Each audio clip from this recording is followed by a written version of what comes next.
What is going on, everybody? And welcome to another watch along presentation from the Simply Reliable Studios. I am your color commentator. Actually, I guess I'm technically the play by play man for these. I'm just in the other spot. I'm your play by play man par excellence for WWE, the Renegade of Wrestling, JJ Williams, being joined tonight by Mr. Reliable, Walter Cruz, the Rage of Wrestling. Those of you that are not WWE fanatics, feel free to check out our other broadcast going on concurrently, as we have the Simple Man with the spectacular voice Noah Foster and the Heb Man James Hebert doing a watch along of AEW Collision Homecoming as we speak. Walter, what's going on, my friend?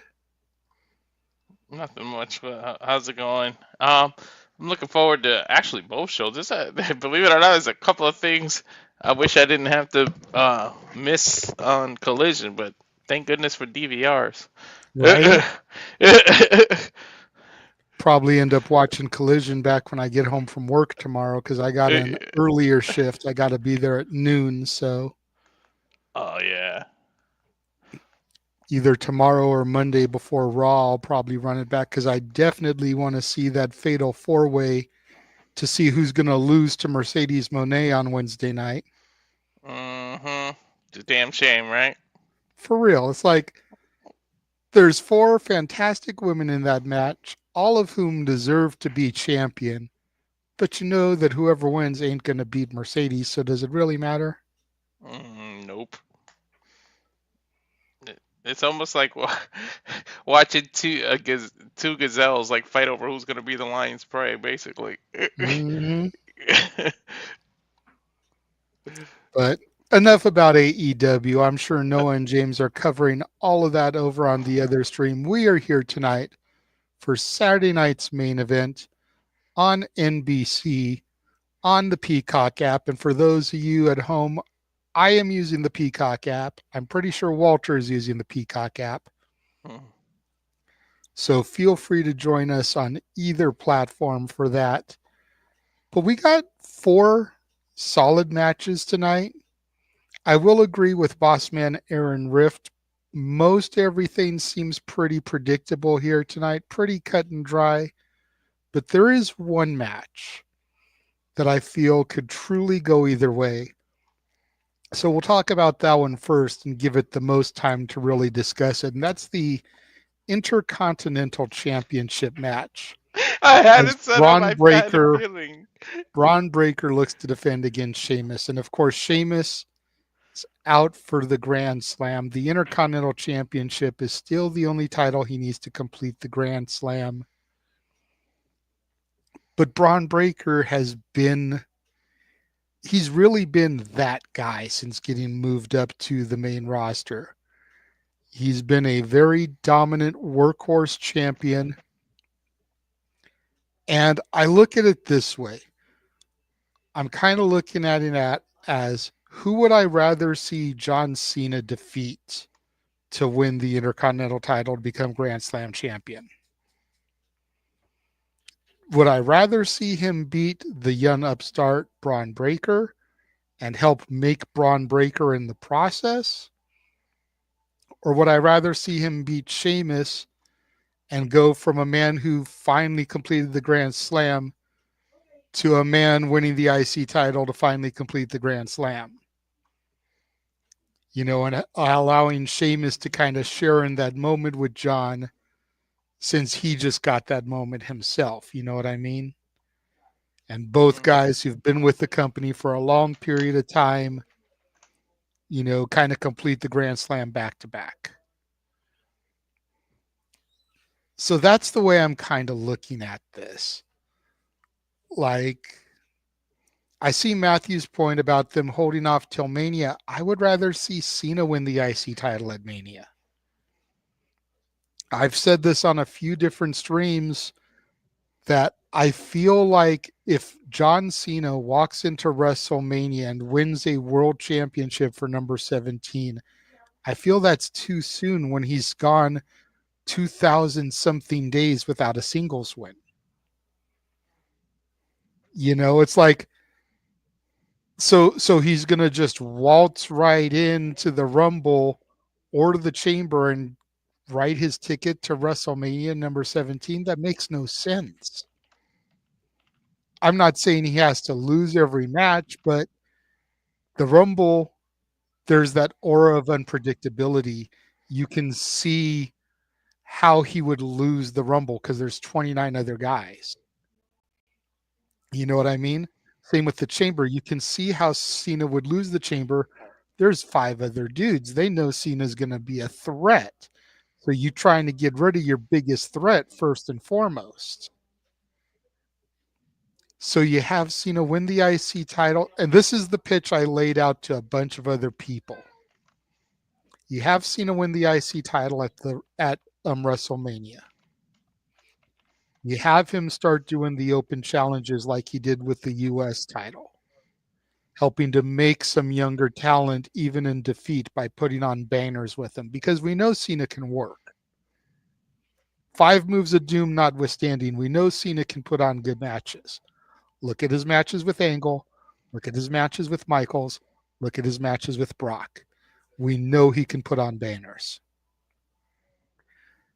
So then you have Cena enter the King of the Ring, and you have him win the King of the Ring.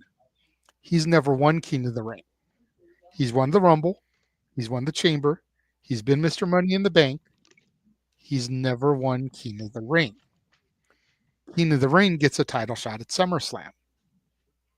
You have him get the title at SummerSlam, carry it through Survivor Series or Saturday night's main event after Survivor Series, have him drop it there in his final match. He completes the Grand Slam. He adds another accolade to his record that he's never had. He becomes 17-time champion, which still isn't the record because Flair's like a 21, 22-time champion. We just don't count that in WWE land.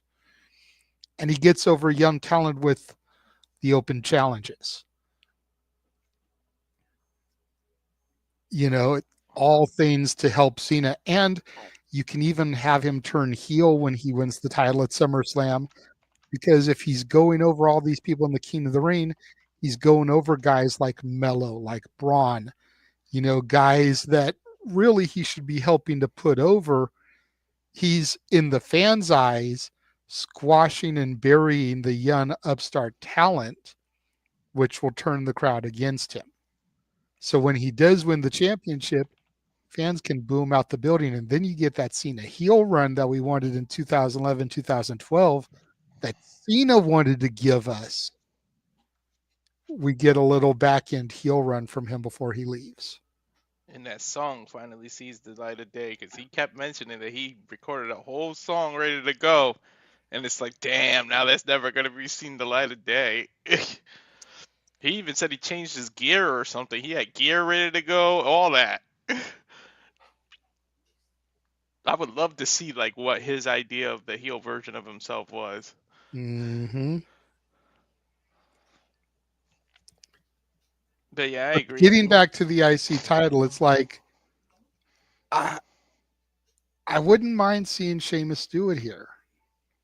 I think it would really add to the feel of Saturday night's main event to do a title change here. Now, Yeah. Saturday night's main event isn't a glorified house show. It's must-see television every time that they run it. Yep. Your thoughts? I agree with you. Yeah, I was so conflicted with this. I'm happy either way too, and I really agree with that. Would be a good thing with Cena, but I don't know if they'll do that run. But it's the my thing is at some point you got to do it for Sheamus. Otherwise, why you keep mentioning it that it's the only title he's never won? They keep like kind of hitting us in the head over and over again with that. He needs this to be a Grand Slam. It's like, if you're not going to pull the trigger, why do you keep reminding us of that? And if you're going to do it a long time from now, give us a break from saying that for a little while. And then when you're going to actually do it, now remind us again. Let us forget it. Not that, I mean, us in this community here with the Simply Really, we're not going to forget that because we follow this to a T. But maybe the casual viewers will forget that he needs that to be Grand Slam. So remind it later when you're going to do it. Don't keep hitting us over the head now if you don't plan on doing it. That's the only thing that makes me think they kind of might do it here. But I'm happy either way. Yeah. So from there, we've got at the end of the day, it's just a nasty, big meaty men slapping meat grudge match. Braun Strowman, that one tough son of a bitch, going up against the Samoan werewolf Jacob Fatu. Braun Strowman, former Universal Champion. Jacob Fatu. I don't want to call him a rookie because he's definitely not, but still fresh to the WWE system. I look at this as a huge moment for Jacob Fatu. He definitely has to get the victory here, but I think it's going to be one of those brutal big man back and forth matches. I I don't think they're going to do the ring spot because you've still got to have other stuff going on tonight. It's not the main event. So you can't do the ring spot with them. But I could definitely see them doing that spot down the road if this continues with these two. Hmm. I could also see this match being so vicious that it turns into a schmoz. It gets thrown out. Both men just get counted out outside the ring or something, double count out. The rest of the bloodline gets involved, maybe gets Jacob disqualified, allowing him to lose, but keeping him strong, you know. But however they go here, this is going to be a big moment for Jacob Fatu, I think. Yeah, I agree with you. I feel like that's the safest way to do it without either one of them looking weak. Like they just battle each other so bad that the refs got to throw it out with interference and everything. Then maybe Braun can take out the rest of the. Well, there's only one left, but the rest of the bloodline. Or maybe you never know if there could be a you want Saturday night main event not to. I almost said Saturday night live. Saturday night main event to not seem like a glorified house show. Maybe Bloodline has a new debut or a new member or something. You never know. I would hold off until WrestleMania at this point. We know that Hikuleo is rumored to be around. We also know that I believe his name is Lance Anoa'i Mhm. is mulling around. Mhm. I would wait until WrestleMania to do anything with those because television right now is going to be so muddled, especially from a week from tonight all the way through Mania. Trying to fit new pieces of the puzzle in is going to be difficult. Yeah. Plus, Mania is usually where they hit the reset button, anyways. Like right after Mania. Yeah. There's only one new body that I could see emerging on television in the next couple of weeks and fitting into Mania plans, and that would be Jordan Grace. And we can talk Mhm. about that a little bit later if we have time remaining. But so going out of this match, we have two more title matches. We'll go ahead and we'll take a look at the women's title first as Nia Jax challenges Rhea Bloody Ripley for the Women's World Heavyweight Championship. And I don't know how to feel about this one I know exactly what you mean. because it's like, okay, Rhea just got the title back and she doesn't need to be losing. She doesn't need to lose until Mania at the soonest. But at the same time, Nia is Nia. And if you want to keep Nia's aura about her, you can't really be feeding her to Rhea Ripley. You could feed Rhea Ripley a Candice LeRae. You could feed Rhea Ripley a Dakota Kai. You could feed Rhea Ripley a Lyra Valkyria or an Alba Fire or an Isla Dawn.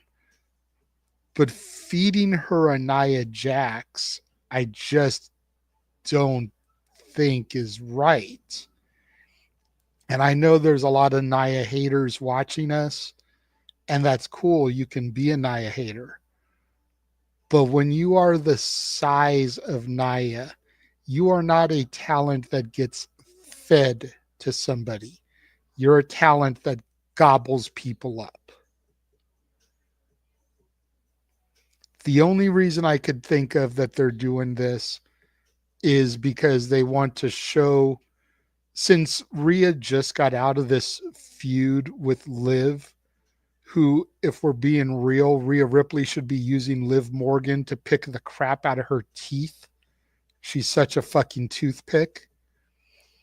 And they want to remind us how strong mommy is. That's the only reason I see them doing this, is that she just had this feud with a chick that's like 85 pounds soaking wet wearing cement bricks on her feet. And we need to remind people how badass mommy can be. And that seeing her hit the riptide or something on somebody the size of Nia Jax will make people say, whoa, okay. Yeah, similar to how they do with Bianca when she's picking up two people, or how she kept picking up. Ooh, why can't I think of Piper? And how she like did Piper over Mm-hmm. and over again. It just made her look bigger. But I feel like they booked this so that we can have that little seed of doubt that mommy might lose. Because if say they booked this and Candice LeRae, we knew there would be no chance Candice would beat her. Say they booked the Alba Fire, we would know Rhea would dominate that match. So I feel like they used Nia so that there'd be a little seed of doubt. Would be like, hey, she might lose the title that fast, and then it's close to Rumble. But it'll be interesting what Nia. For those of you that watch SmackDown, okay, gave a little chance for a spoiler, but she announced that she would enter in the Royal Rumble regardless. So what if she wins it and with this title goes onto the Rumble, wins that, and wins the other title at Mania? I'm not saying I want that or that's gonna happen, but she mentioned it, so it's like now that's out in the atmosphere. You know what I mean? Yeah. She put that out into the ether. The other thing that I feel makes this almost certain that Naya's going to lose, they haven't announced Naya's move to Raw via the draft portal, the transfer portal. So why is a SmackDown talent going to win the Raw championship? That's Unless right. they're going to eventually swap Rhea and Tiffany, you know, and put Rhea back with her terror twin and put Tiffy on Raw. But I can't see them doing that because you would figure Netflix wants Rhea Ripley. Yeah. So it doesn't make sense for a SmackDown talent to be challenging for the Raw title. Bailey, Right. it would have made sense because we knew Bailey transferred over via the portal. Nia didn't. Yep. Exactly. So, and then It's we've interesting. got Gunther defending the World Heavyweight Championship against main event Jay Uso. Go ahead, Walter. Let's get a yeet. Yeet. But I love Jay Uso, and there's people saying out there, putting it into the ether that Jay could win this tonight. And I'm thinking to myself, no, I love Jay, but no, because one of two things happens doing that. Either you end up now putting Gunther into the Royal Rumble match, which is something you don't want to do, or you run this back at the Rumble in a week and have Jey Uso lose the title back, which interrupts Gunther's reign, which is something you don't want to do. Right. Correct. This isn't the Attitude Era when we're trying to pop ratings because we have another wrestling product going head to head in the same time slot. Yes, there are different wrestling companies that have television time, but every company runs on a different day. The only things that truly compete anymore are Ring of Honor and TNA. Because Ring of Honor is about a 90-minute product that begins at 7 Eastern, 4 Pacific, and TNA begins at 8 Eastern, 5 Pacific for 2 hours. So there's about a half hour or so of overrun. And if we're being real, it's the two companies that people care the least about. I like TNA. I'm not trying to knock TNA. But if we're being real, if we're keeping things 100, people care less about Ring of Honor of TNA than they do about WWE and AEW. That's just facts. So for that to be the only competition we have, because Monday is Raw, Tuesday is NXT, Wednesday is Dynamite, Friday is SmackDown, Saturday is Collision, and then yes, you have pay-per-views and PLAs on some Saturdays, so there's a minor competition there, but not a whole lot. It's not the Attitude Era where you need to have title changes consistently on television to pop a rating. So, Yeah. as much as I would love to see main event Jey Uso as the champion, it ain't happening. It ain't happening tonight. This time next year, maybe. Maybe. Truth be told, I could see main event Jey Uso being a Money in the Bank briefcase holder. I could see that Yep. because he's popular enough. And with the way he comes through the crowd, you would never know which way he's coming to cash in. Ugh, they're gonna call it Yeet in the Bank. So I could see something like that. But he's not winning tonight. Yeah, no, I 100% agree with you. Sorry, Jay, but I like that if he wins the Money in the Bank because the fans will eat it up, and he's got They to would be one of yeet those it ones up. that keep, yeah, right. He's got to be one of those ones you keep for a long time. Like, how come they still haven't done aside from Seth Rollins? Like, I would do something like that with like have it announced ahead of time. I'm catching it at WrestleMania or something. Like, I know the surprise is fun, but you can do that, and or let somebody keep it the entire year, and then on the Money in the Bank anniversary, damn, sometime tonight he has to cash in because it's gonna expire on him. Mm-hmm. Like, do that. Like, why does everybody just six? I feel like they pick the winner and then have no real plans, and then when it fits, they'll be like, oh, you're gonna have to cash in now. Like, it's almost like they wait too long. Well, see, here's what I think happens as Mm-hmm. we've got about 6 minutes, 5 minutes now before the show actually begins. I think I want to believe deep down in my heart of hearts, every person that has ever won Money in the Bank was destined to be champion. They were destined for a successful cash in. What happens is either the person holding the briefcase gets in trouble backstage or begins to cool down with the crowd, so they choose not to pull the trigger. But I honestly feel that they try to use the briefcase as one of those get out of jail free cards. Think about it. If you've got the Money in the Bank briefcase and you're in a situation you're in and the champion gets injured in a match. We've seen it before, torn quads, ACLs, pectoral muscles, you name it. They can call you from the gorilla position and be like, go cash in your briefcase. Cody just went down with an injury. We got to get the belt off him, cash in the briefcase, become champion. Like it is a year-long contingency plan.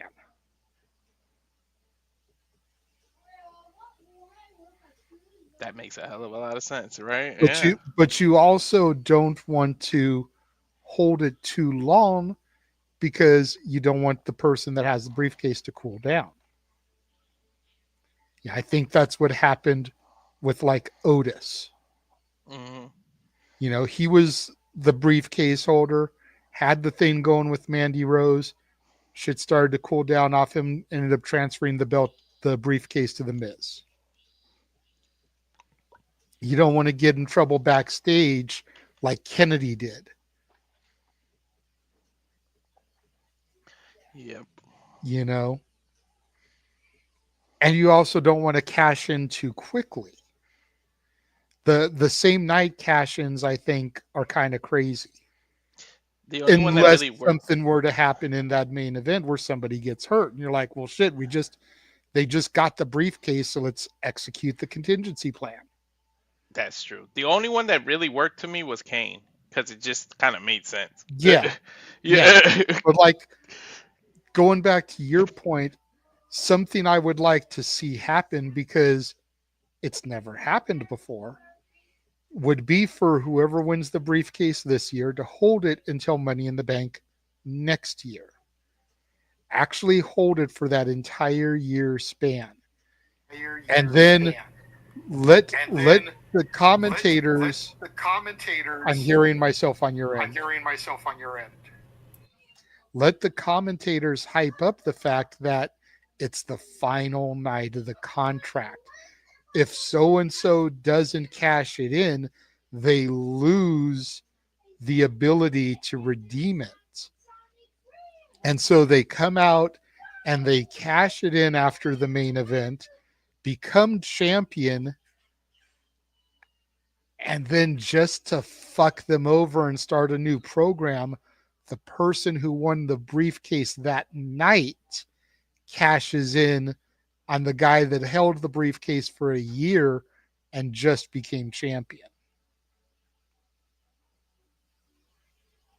So then you've had two briefcases cashed in on the same night in succession. Who gets the first rematch? The guy that defended the title and lost it? The guy that just cashed in the briefcase from a year ago? You've got a lot of potential for storylines surrounding that. That's what I'd like to do. Yeah, that's real interesting. Like, how would you pull that off? I've said that a few times on Saturday and Shenanigans. Like, I really want to see somebody do that, and then it has to, like, everybody has to look over their shoulder because it's like it has to get cashed in tonight. When are they gonna do it? And it's like they could they could do many different things, and like it'll be awesome to see. But I mean, many people think the best one was Seth Rollins at the WrestleMania. So For me, the Seth one was good, but for me, the best will always be the first. When Edge cashed in at New Year's Revolution after the Elimination Chamber match, and you had Vince McMahon coming out, making the announcement, this show isn't over yet. There's one more match. His music hit. He handed the briefcase to McMahon, stormed down to the ring. That will always be the best, in my opinion, because it set the Yeah. precedent for everything that came after. Hmm. Safet, I see your comment about it being Showtime. Peacock has not cut over yet. Up there it goes. As I said it, I got the NBC logo, and now I'm getting the then, now,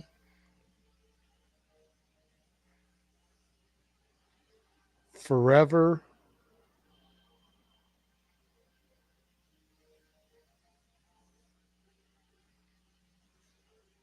together. Are you in sync with me or am I ahead of you? Oh, it's almost perfect. Okay, cool. Black screen, and we are live at the Frostbank Center in San Antonio, Texas, the home of the Heartbreak Kid, Shawn Michaels. WWE Universe filing into the arena for tonight's episode of Saturday Night's Main Event. Because of you now, I want to see somebody walking Pee Wee Herman's bike into the basement of this arena. Just as a throwback that, Dude, like, hey, we found it at Alamo now. for real, like, I'm so glad you got that joke that night, dude, because I don't think anybody else got it. Let's see the American Nightmare Cody Rhodes arriving dressed to the nines as he always do, carrying the championship under his arm a la Ric Flair style. And there's Kevin Owens looking bummy as always, the Canadian Dream, son of a security systems technician. And there is the man, the icon, the main event, the showstopper, the Heartbreak Kid himself walking through the backstage area. The women's world champion, Rhea Bloody Ripley, has arrived as well, looking like she just stepped out of the Matrix with the long black trench coat. And there's Nia Jax. Jesus, Nia looking like she just got done, I don't know, working out or something, just got off the airplane. Hoodie, sunglasses, and a beanie. There's main event Jey Uso stopping to admire himself on the banner. Yeet. And the ring general Gunther walking through the foyer.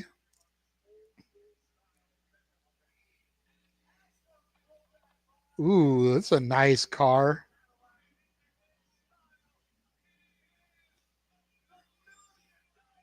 Ted DiBiase arriving in a Cadillac with the $1 Million Championship. Very nice to see Ted DiBiase still. Gorgeous Dude, car. that's like a 1988 Cadillac, I'm telling you. That looks like something Eddie Guerrero would have rolled to the ring in if we're being 100. Mm-hmm. Now we're getting a bit of a cold open here. 40 years ago. I was 1 year old. Damn. Saturday Night Live will not be seen tonight, so we can bring you the following NBC special, Saturday Night's Main Event. That's awesome. Kind of intercutting footage from past Saturday Night's Main Events with what happened last month.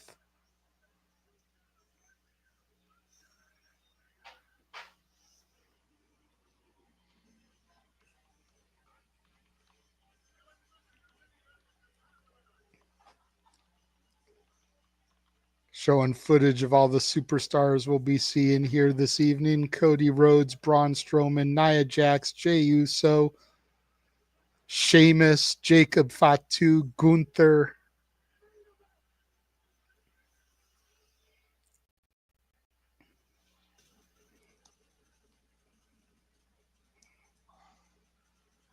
A lot of fireworks. Damn.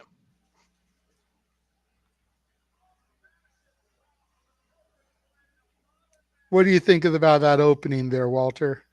That was an awesome mix-up. Yeah, I love it. I'm glad we chose Peacock because I'm hearing on the chat and the thing that the NBC version's having a lot of audio issues.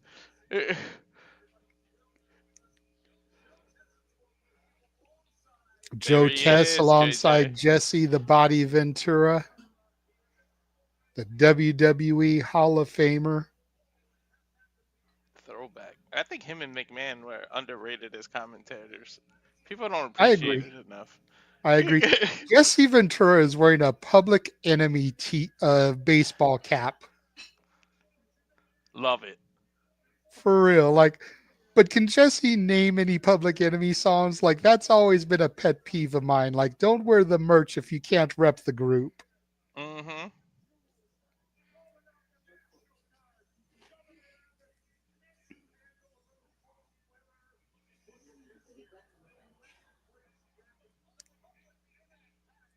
Oh, they said Even it on Joe Test TV. just mentioned it.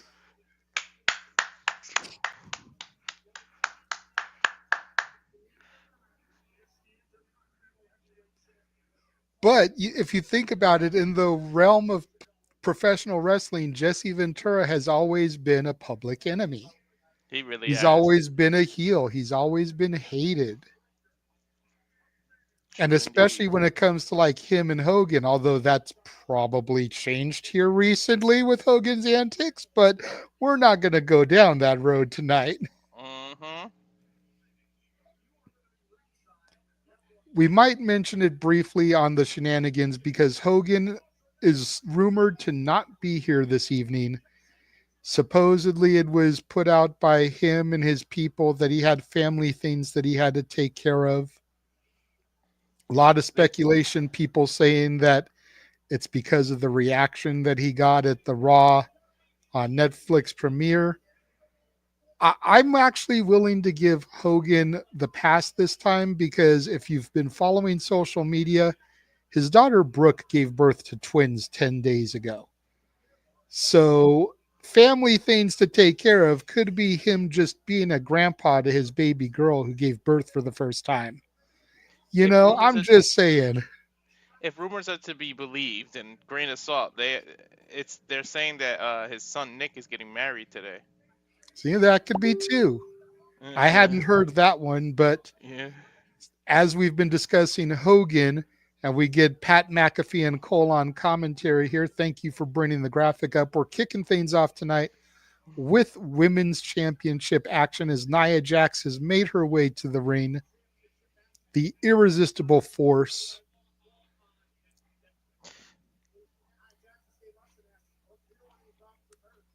I like Naya. So do I. Honestly, Nia looks like the type of woman that when you get her outside of persona is just a Mhm. teddy bear. Mhm. Like she just gets so hated on because she's not the best in-ring worker. Mhm.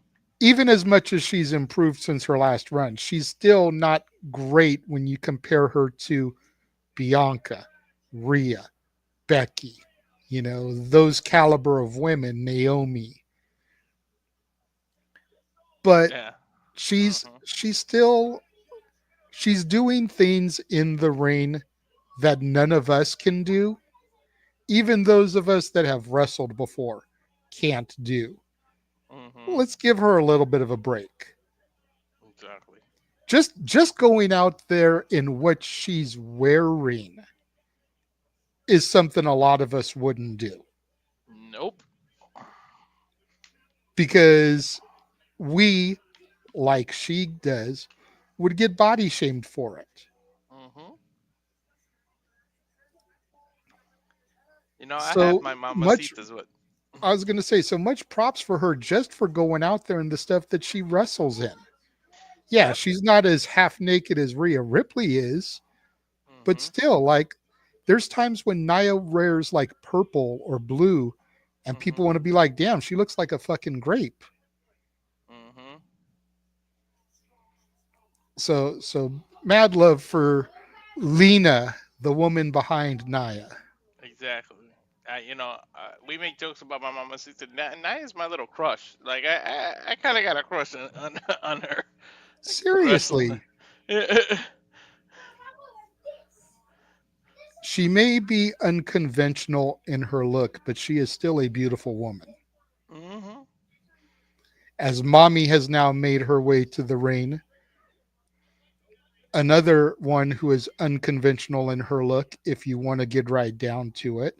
Not everybody finds the goth looking women to be attractive, but Mhm. there's something about Mommy. They have the drop down mics for Saturday night's main event this time, bro. I love it. Yes. I should bust out that. I got that mic. Where is Kennedy now to come and interrupt her? Right. You just made that sound like a sequel to There's Something About Mary, by the way. I'm just saying.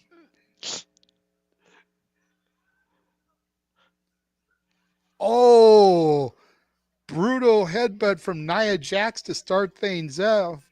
If you remember last night on SmackDown, Rhea had the headbutt to Nia, I believe, as well as Liv Morgan.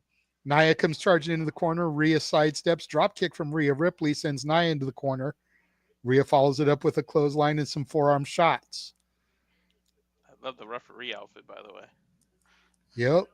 Nia goes for a scoop, but Rhea up and over with the DDT, spikes Nia center of the ring. Nia rolls to the outside very smartly. I don't think I've ever seen Rhea hit that before. Rhea with a running senton to the outside takes Nia Jax down. Rhea is definitely fired up here this evening, Walter. Mm-hmm. Who knew Rhea was a lucha libre? You saw that way she hit that? Dude, how long was she running with Dom? Her own That's Latino heat? I'm just saying. Right. The son of a Guerrero. And another headbutt from Nia Jax dropping Rhea Ripley. And yes, I said the son of a Guerrero on purpose, folks. I know. I just want to make sure so the chat doesn't try to correct me. Yeah. I said that on purpose, damn it. He's looking more and more like Eddie every day. They should like rerun that where they have to like admit that he really is the father.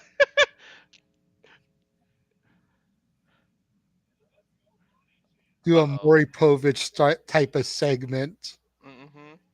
Huge Samoan drop, avalanche style from Nia to Rhea. Hooks the leg, only gets a 2 count.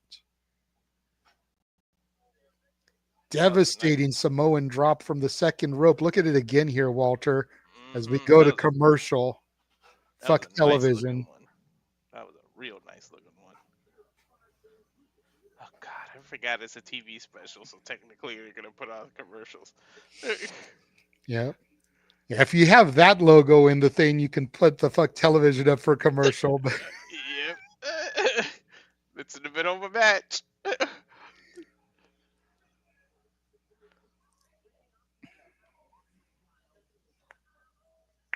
Oh, I like that movie. The Wild Robot is on Peacock. I haven't seen it. Believe it or not, dude, I just watched the first Sonic the Hedgehog movie for the first time last night. Oh, wow. Have you ever watched American History X? Because I made a reference No. to that. No? Never seen that one either. Like, I know a little bit about it, but I've never seen it. When Josh Alexander was going to get stomped into the steps, I was like, oh, man, that's a throwback to American History X. And it went right over Noah's head, and I'm like, oh, you're not the movie guy.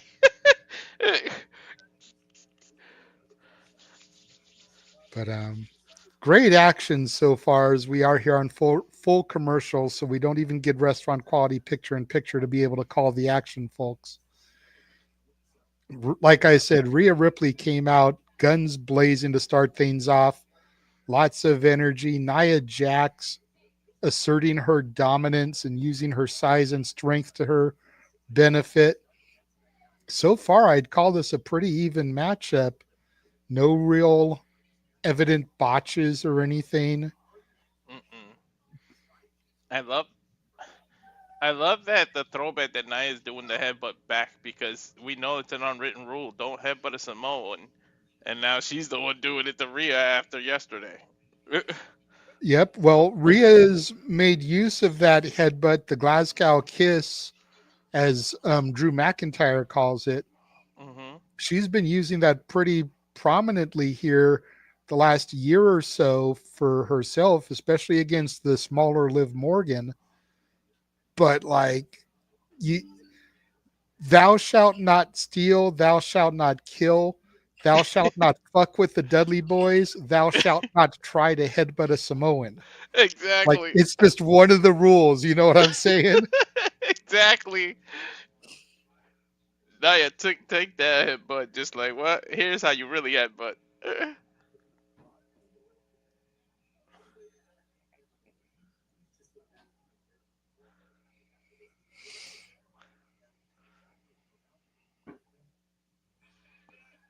We are back live here in the middle of this match. Saturday night's main event. Rhea Ripley defending her Women's World Heavyweight Championship against Nia Jax. Nia going for a belly to back suplex. Rhea up and over though and kicks to the midsection in the knees of Nia, trying to chop the big tree down. Spinning clothesline doesn't make her budge. Rhea ducks the clothesline, gets a couple of chops in, and now Rhea springboard into a Hurricane Rana, but Nia catches her and counters. Rhea goes up and over, pop rocks, code red, gets a 2 count on Nia Jax. I swear to you, for a quarter of a second, I thought Nia was going to hit a Styles Clash. That would have been awesome. But the pop rocks there, the code red, as it were, from Rhea to Nia, who would have thought Nia would be able to do that and sell it so good? Rhea setting Nia up, looking for the riptide. Nia counters into a Samoan drop. Again, Nia has one of the best looking Samoan drops. I know she's Samoan, but she does have one of the best looking ones. For me, the best was always Umaga. Yeah. The way he would pop them up, catch them, and do it. Nia with a leg drop off the second rope, gets a 2 count, Rhea kicks out. And it seems like Fatu does it that way too.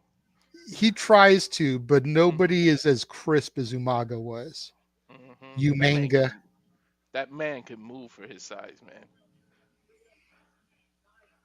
Yoko too. Yoko had a good looking Samoa drop. Nia climbing up to the second rope, looking for the Annihilator. Rhea gets up, though. Gets underneath Nia, looking for a power bomb here. Is she going to be able to get it? She does. Doesn't get the pinfall right away. What is she looking for here? Looks like she's going for a clover leaf. That's what it looks like. Dude, Rhea is strong. Shit. Again, I think that's the reason they're doing this, is to remind people the strength of Rhea Ripley coming out of the feud with the weaker Liv Morgan. Rhea charges into Nia. Step up Uranagi just drops Rhea Ripley to the canvas. Dude, that just killed all of Rhea's momentum in that one move. Damn. Yep. Shades of the Rock there. A rock bottom-esque maneuver is the Uranagi. She just didn't go down with it like the rock bottom or the bookend.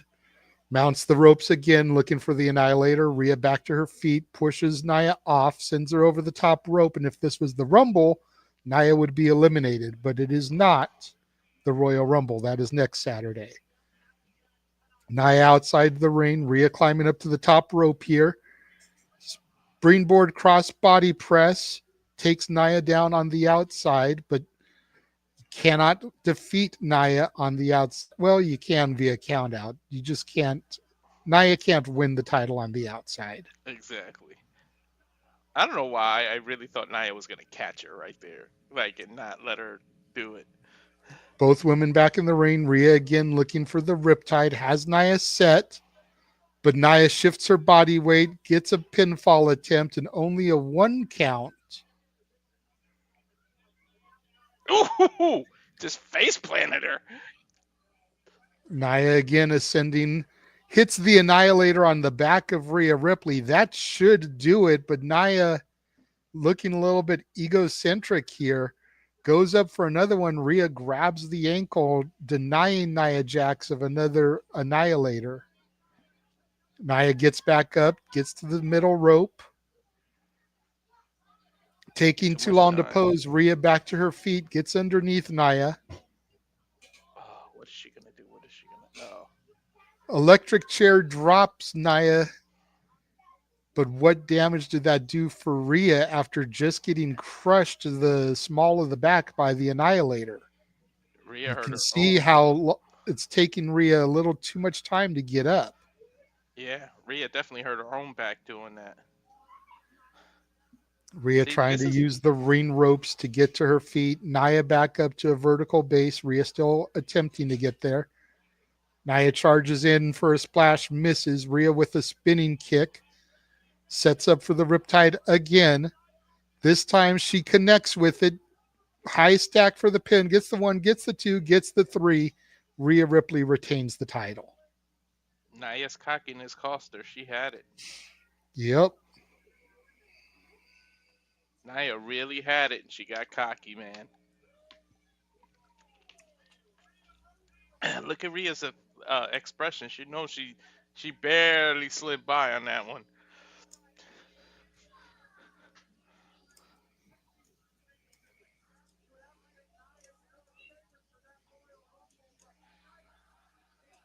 That was a good match. Nice opener. Booking titles, right? Mm-hmm.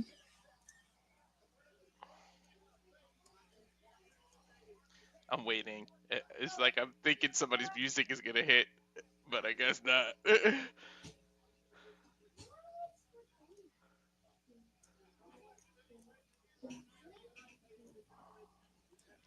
I wonder who Rhea does move on to. As we're getting some throwbacks here. Look at this, JJ. Yep. Alundra Blaze. And there she is in the crowd. Is that the same title? That is the same championship. And there's Mark Henry, of course, from Silsbee, Texas.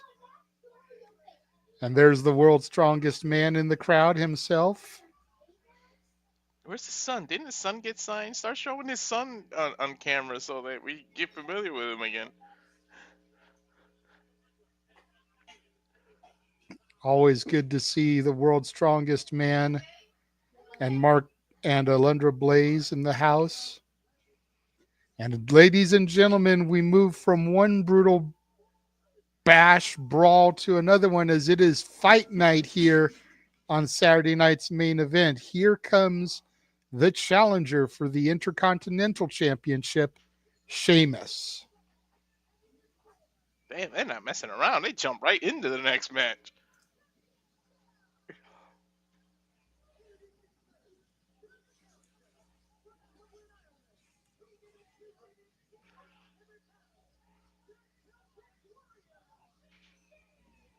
If he does it, are you gonna pop though? Yeah, I'm not as big of a Sheamus hater as I was back in the day.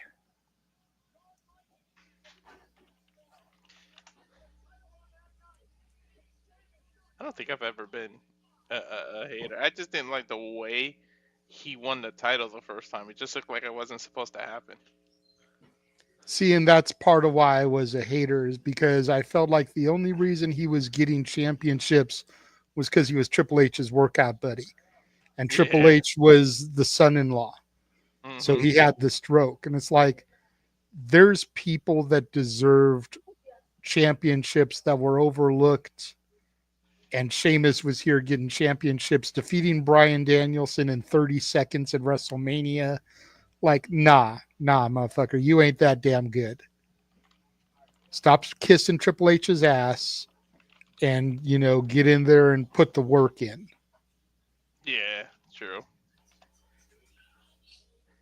To be honest, the Rumble that he won, I really wanted Jericho to win. Weren't they the final two?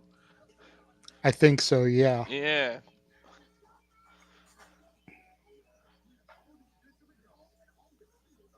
That's one person I'm really, really shocked never won a Rumble is freaking Jericho. Jericho is one and Kane is one. I always thought Mhm. Kane should have won the 01 Rumble when Yep. he set the record for eliminations. Oh, but if you did that, then you couldn't do Rock Austin at WrestleMania. Yeah, you can. Mhm. Yeah, you can. You do a controversial finish. Yes, you did one the year prior in 2000, had the Fatal 4-Way at Mania, but you do a controversial finish, and then you end up running it back at No Way Out and having Kane versus Austin to see who gets the shot at the Rock at Mania. Exactly. Stone Cold and Kane have history from Kane's only title win was against Austin before that, 99. Yeah, So for real. you could 98. easily have put a 98. Because You it could was a first blood match, and Kane was all covered, both arms instead of one arm open. He had both sleeves on his outfit, so you couldn't see if he bled. Yep, yep. I remember that because I was in Puerto Rico and they ordered me that pay per view. You're right, it was '98 because it was near my birthday in June. But they have history, so they definitely could have did a one-on-one and just said Mhm. the whoever wins gets the WrestleMania match, and you end up giving Stone Cold the title shot.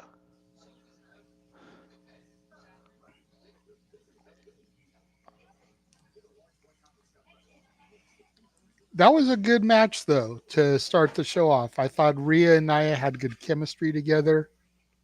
Really solid performance by both women.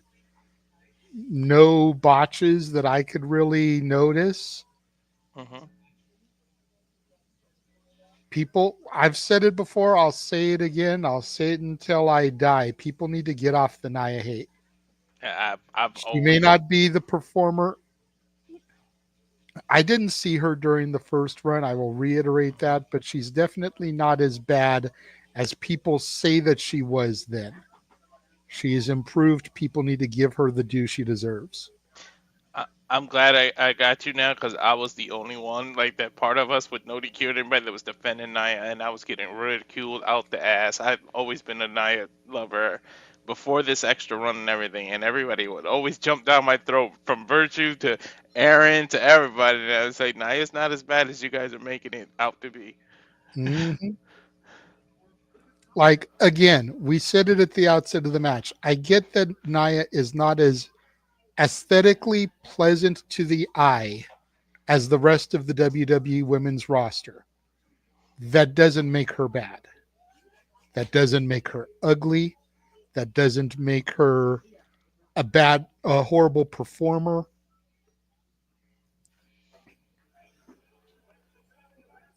And we are back now at Saturday night's main event, and they are being joined at the announce desk by Jesse the Body Ventura, again with his Public Enemy hat.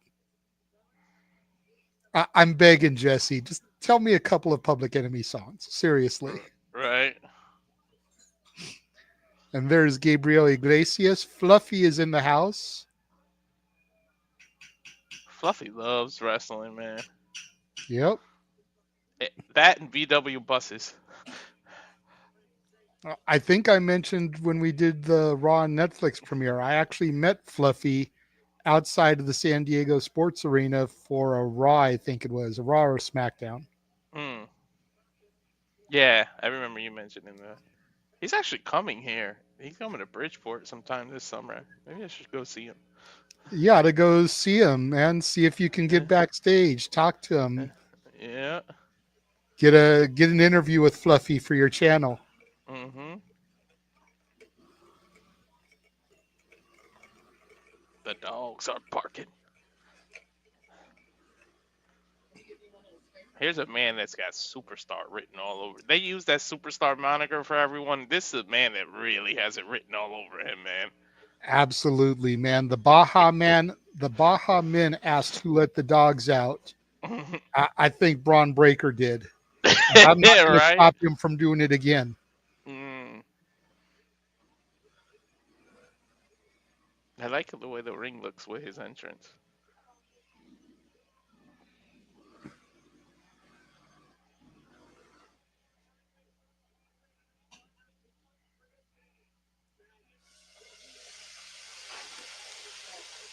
And this is the first Intercontinental Championship match to be on Saturday night's main event since 1992, when it Damn. was Shawn Michaels defeating the British Bulldog. Think Coincidentally, about that. 33 years since we've had an Intercontinental title match on Saturday night's main event. coincidentally, that's also the year of the best Rumble in many people's opinion.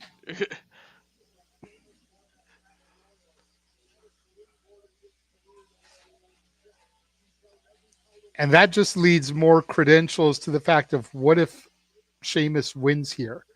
Considering the last time the title was defended on Saturday night's main event, Shawn Michaels defeated the British Bulldog. And he's in the house tonight. Like, how much of a nod would that be? Mm-hmm. Collar elbow tie up. Braun Breaker backs Sheamus into the corner. Sheamus comes back out, wants Braun to bring it to him, saying, "Come on, fella." Look at Sheamus' Looked back like they were already. going for a Greco-Roman knuckle lock, but Braun tried to go for a boot kick. Sheamus blocked it and punches Braun into the corner there. He was body shots. Irish whip off the ropes. Goes for a hip toss, but Sheamus blocks it, follows it up with a clothesline, dropping the son of Rick Steiner. That's a real Irish whip because Sheamus is Irish. Right?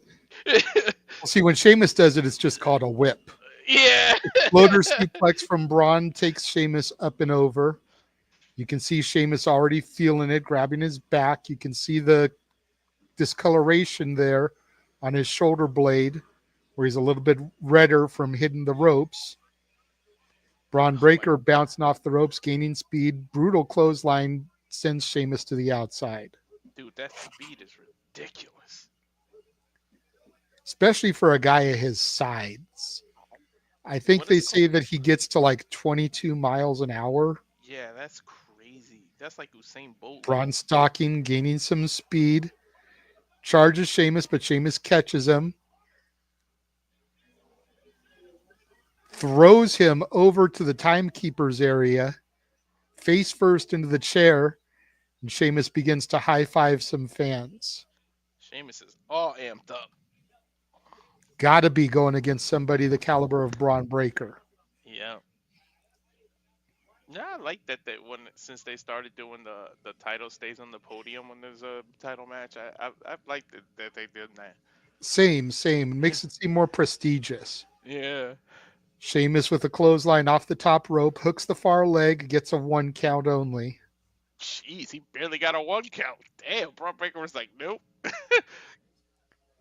Too much energy in that young body still. Whew.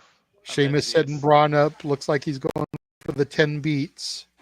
But Braun counters, and Sheamus sends Braun to the outside once again. Now Sheamus stalking Braun, goes to jump off the stairs, but Braun Breaker catches him midair with a spear. That'll crack a rib or two. Right. Look at this again in slow-mo as we go to commercial. Fuck television. Oh my God, look at the momentum change. Holy shit. And if that didn't crack a rib, that could have easily broken his tailbone the way that Sheamus landed on his posterior there from that spear. Granted, there's gym mats outside of the ring, but they're not that thick. They're pretty thin mats. I agree with you, Lee. What, Naya's pretty? Yeah. Mm-hmm. See, she recognizes it.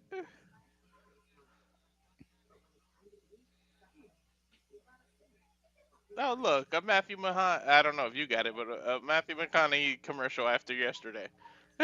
Now, I've got a food commercial for Factor, and it's making me want to say fuck television even more because, okay, now I got the McConaughey commercial. Because they're showing me these commercials with food. I've got my woman and her daughter in the kitchen frying chicken and shit, so I'm smelling food. It's like, fuck all of y'all for me having to see and smell this shit, and I can't eat right now. Dude, I was thinking, man, I keep seeing wing commercials. I'm like, damn, that actually looks good. Right? I'm about to order some shit. And now there's a tailgate commercial with people barbecuing. The hell, man? Two fat guys watching this, man. This isn't right. It's the wrong time. It's like walking into a buffet and not being able to grab a plate. Right? Now I'm getting the Factor commercial. I wonder if these meal prep things are as cracked up to be. Now I'm getting a print commercial, but it's for a coffee shop. So now it's coffee. Something I'm a big fan of.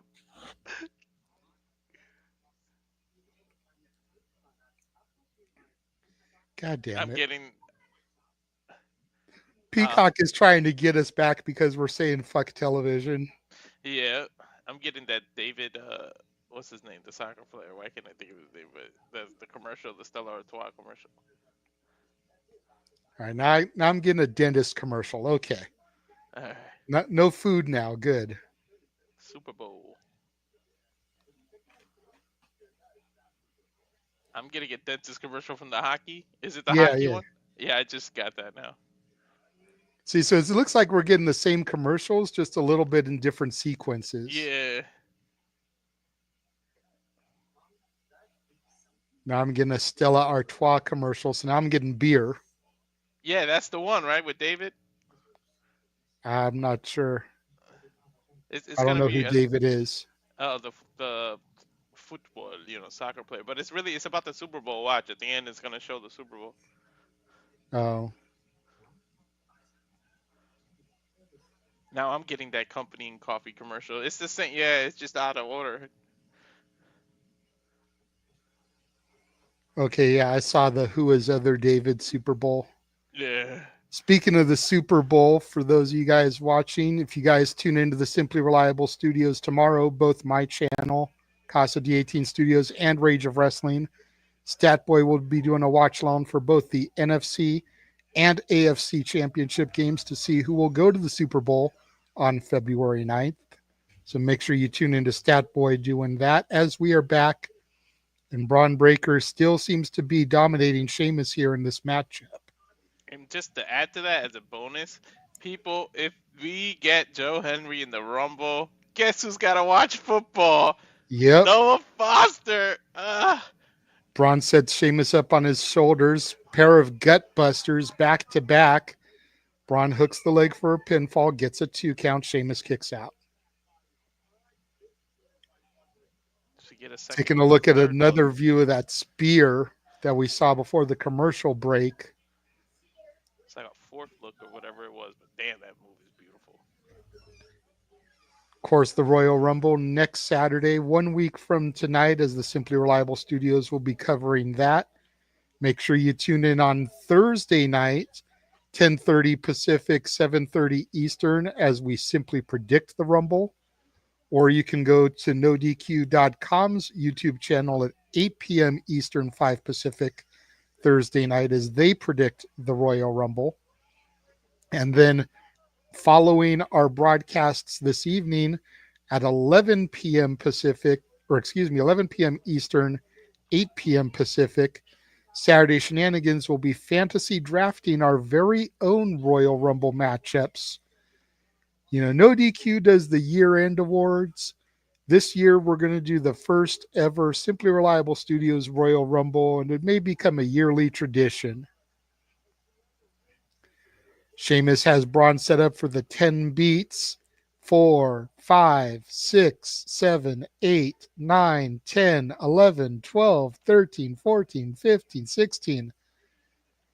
He needs to just stop calling it the 10 beats if he's going to keep going past 10. I'm just saying. Right? Now looking to bring Braun Breaker back in the hard way.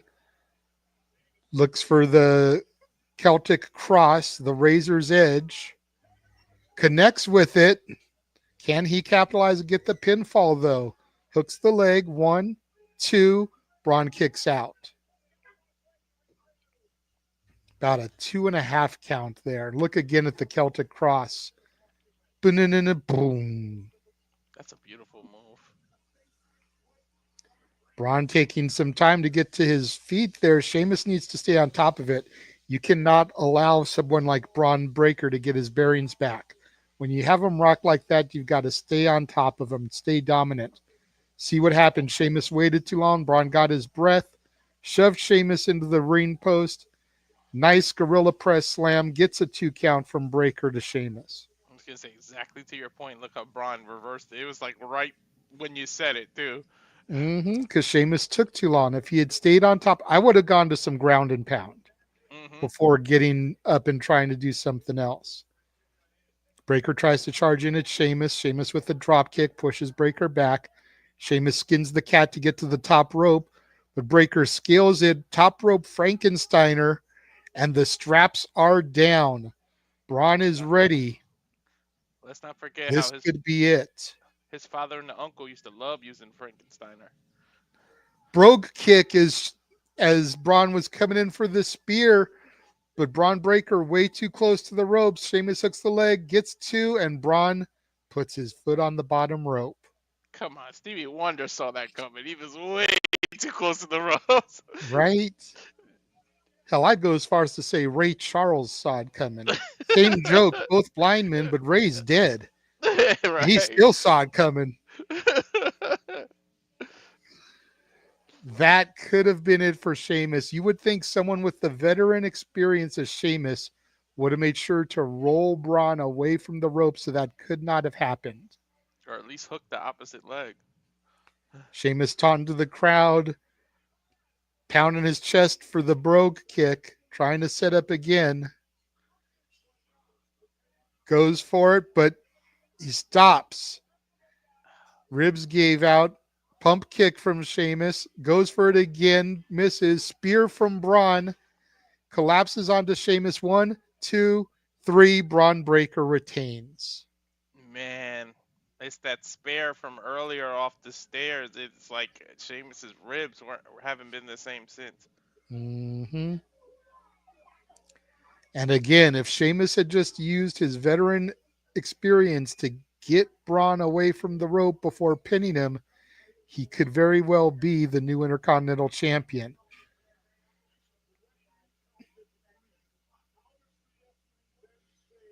Referee raising Braun's arm in the air with the Intercontinental Championship in hand. Damn. One day, fella. One day you'll get it. See Ryan in the chat room. Good to see you, Ryan. Ryan of Baypocalypse. He'll be on the shenanigans with us tonight, helping us draft our Royal Rumble.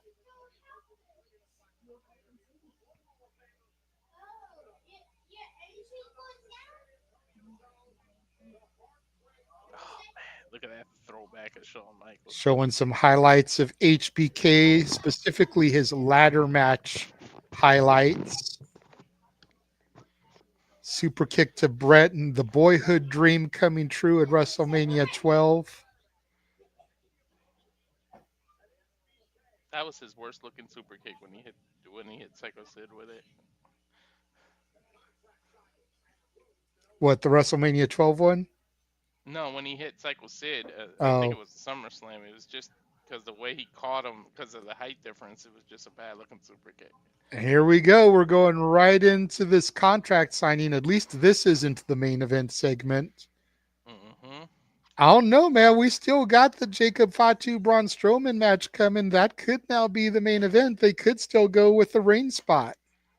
That's true. But I think that Gunther Jey Uso is going to be the main event. It's for the world title, after all. Yeah. And Gunther definitely deserves it. Fan has an HBK as mid sign, and HBK just laughed at him.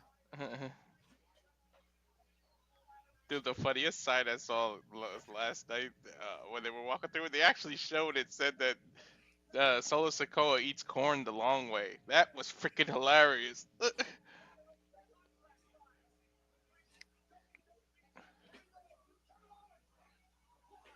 Oh, come on. You just came off a commercial. What the hell?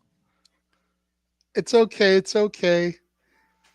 This does two things, Walter, and I'm okay with this break here because it allows HBK's music to play on loop for the San Antonio crowd, get them hot to see the hometown hero, and it gives them an opportunity to set up the ring for the contract signing.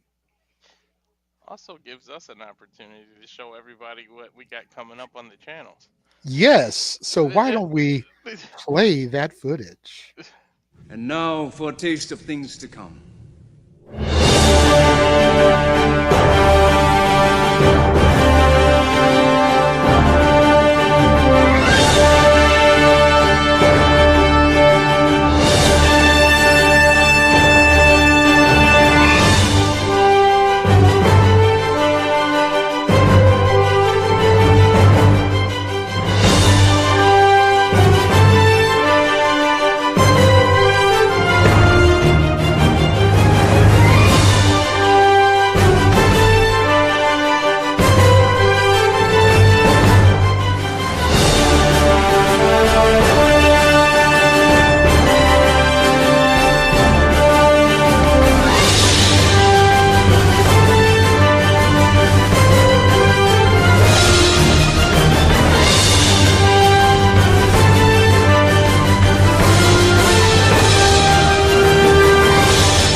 of the professional wrestling and sports and contact sports and all the other things on everyone's channel.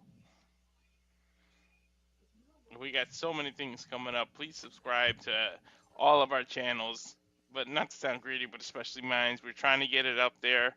I'm at 91 now. If we can get it up to 100, at least we got a week to the Royal Rumble. If we can get it up there, put the word out there, like, subscribe, comment. But that's all the professional wrestling and everything we do here on the Simply Reliable Studios.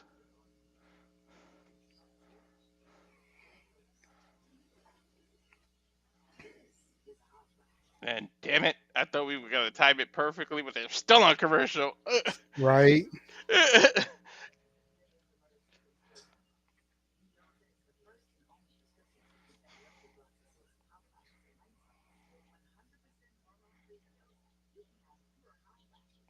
Now we can criticize commercial.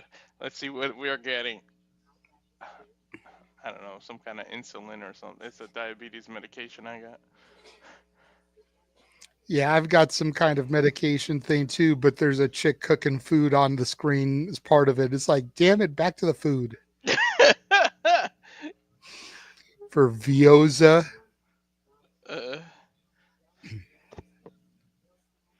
I think I've seen this commercial. I'm getting a Tide commercial about hyperallergenic Tide or something.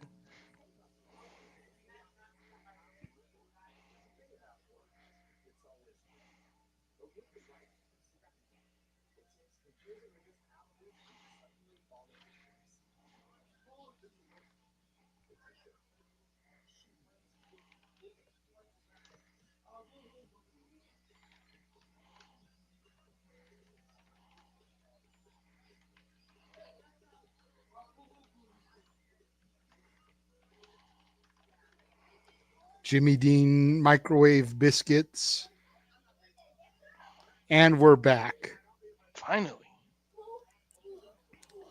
Looks like it's a shot of like a river walk there.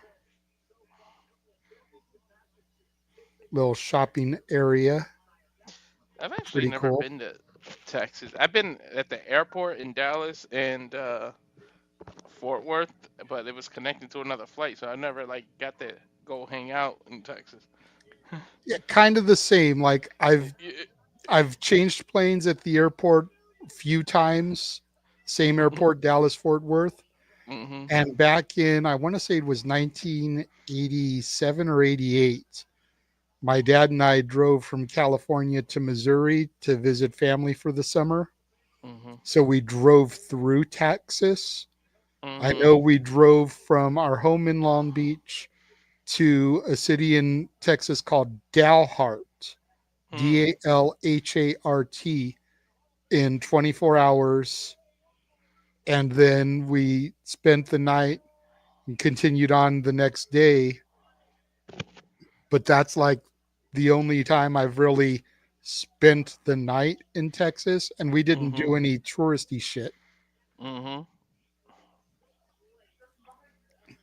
Yeah, when I drove from here to Cali, we did, let me see, we stayed in Utah, but no touristy stuff, just staying in a hotel. Utah, I think, no, we drove straight to Pennsylvania. We didn't stay there. Ohio. That's about it. We didn't really stop. We kind of drove straight through it. No, it took 5 days, so I got to think of where we stayed. I know my middle son would know, because he was loving that trip. And we're back in the ring after seeing some of the legends in attendance. We saw Ted DiBiase, Hacksaw Jim Duggan. And now, to my point, Walter, the ring is all set up for the contract signing.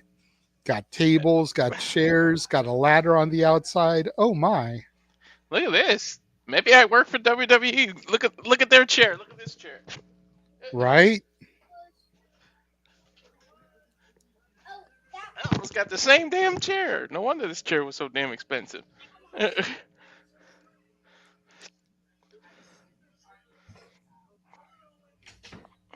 Shawn Michaels says he's not leaving this ring without the signatures of Kevin Owens and Cody Rhodes. Oh, we also got to remember, JJ, there's some kind of contingency in that contract, isn't there? Mm-hmm. An amendum. Yeah. HBK saying Nick Aldis couldn't get it done, so he's here to make sure it does get done. Without further ado, HBK introducing the challenger, of course, Kevin Owens, the holder of the Winged Eagle Championship that Shawn Michaels, if we're being honest, helped to make famous. Yep. The two He people I think just. the most when I think of that Winged Eagle are Shawn Michaels and Bret Hart. Yep. Yo, Sean, man. I know you got a thing with Montreal, but that is not exactly where Kevin Owens is from. I'm pretty sure he is. He's from Quebec. I know that much. Yeah, but it's not So Montreal. I think he's Montreal, Quebec, Canada. Is he? I thought he I'm was. gonna look it up real quick. As Yeah. KO comes to the ring with a T-shirt that says "Cody sucks eggs." Uh, I like his son of an electrician or whatever it is. I like that shirt.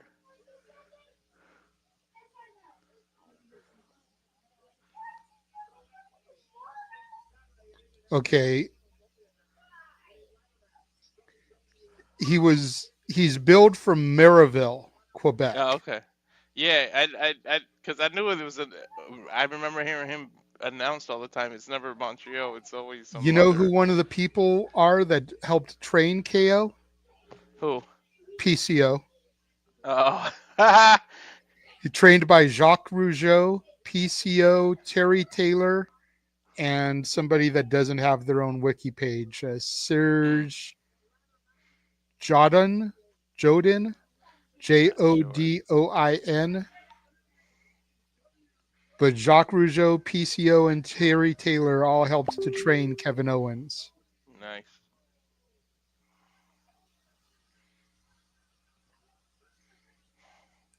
So maybe it's just Maryville sounded like Montreal when he said it. I know, but I mean, it's just that Shawn Michaels can't let Montreal go. Nope.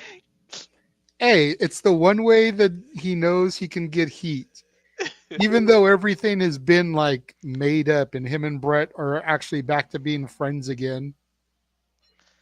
the, the "Who's Your Daddy" segment was the best damn thing ever.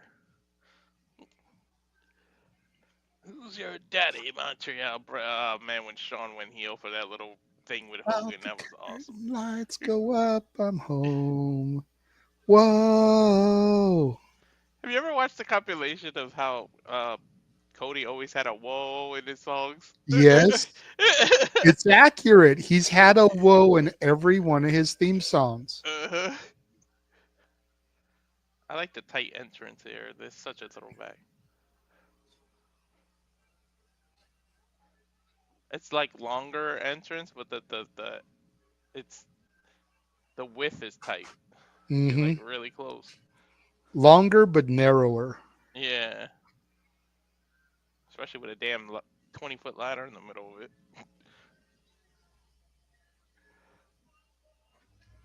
Cody scaling the ladder on the outside there. I agree with Matt. KO shirts are just on point. I love me some KO shirts. Some people talk about Roman Reigns' sneaker game.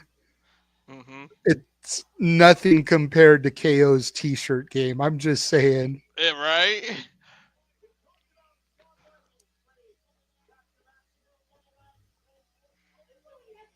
You know they should have went all out and actually put KO's nameplates on that damn Wing Eagle title. But the Winged Eagle doesn't usually have a nameplate. Oh yeah, you're right. Yep.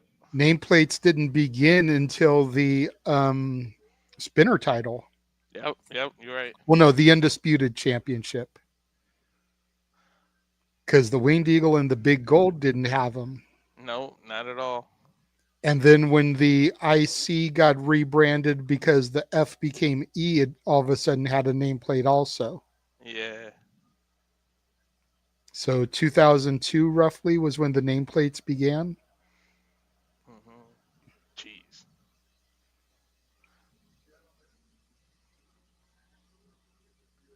20 freaking 3 years ago. I can't believe it. HBK trying to get them in to have a seat. can't wait to find out what else is in that contract.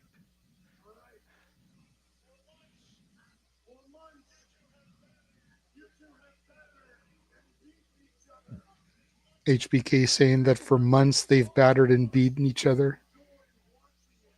And as much as we all enjoy watching it,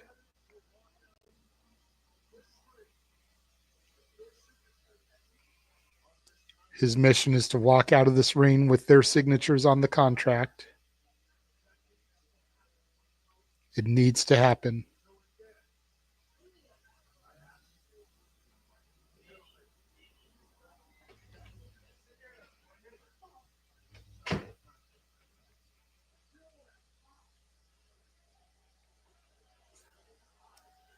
Cody Rhodes has the pen and he has signed the contract.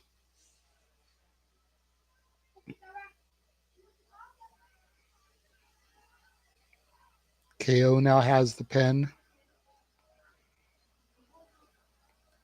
But he's grabbing the microphone first.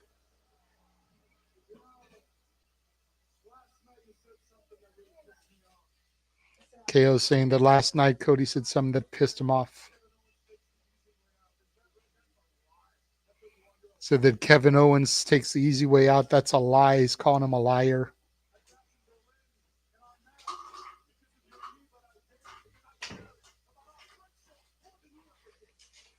Said he could have attacked the knee at Bash in Berlin, but he didn't because he cared about their friendship. No lies detected.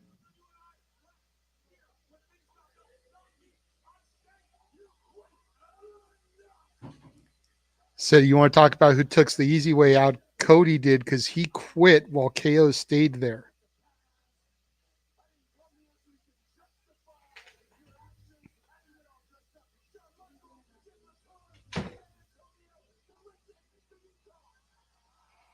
Cody is pissed.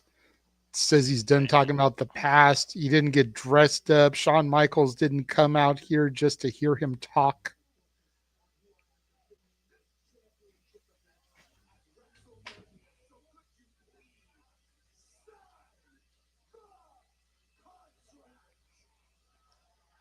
Cody may have just made a mistake because he just admitted to Kevin Owens that he's looking past him. Cody said he needs to focus on who he's defending the title against at WrestleMania. So will he please sign the contract?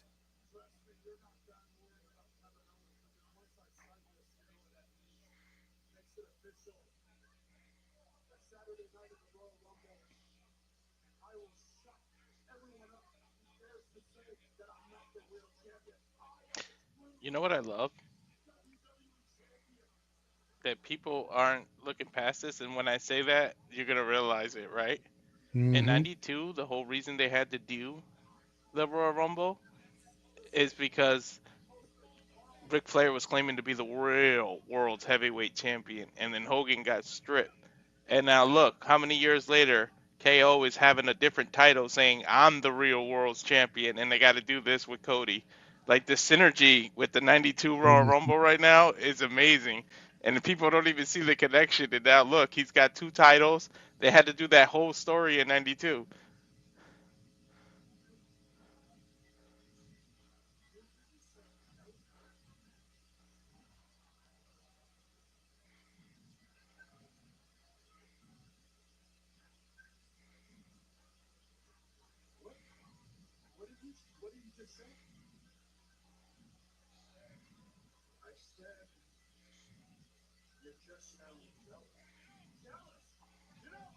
HBK just said that Kevin Owens sounds jealous. Dude, what is up with Shawn and Canadians?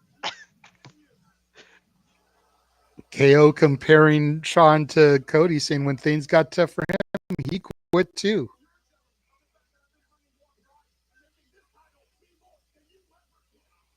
KO saying that he's brought more pride, made the Winged Eagle title mean more than Shawn Michaels ever did. Bold words.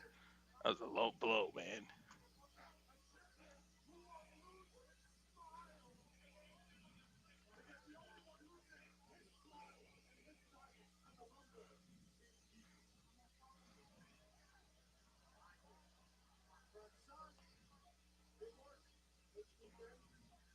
Damn. He mocked Shawn for losing his smile back in the day. Yep. Mm, Now both men have signed it, but no, we still don't know what the amendum is.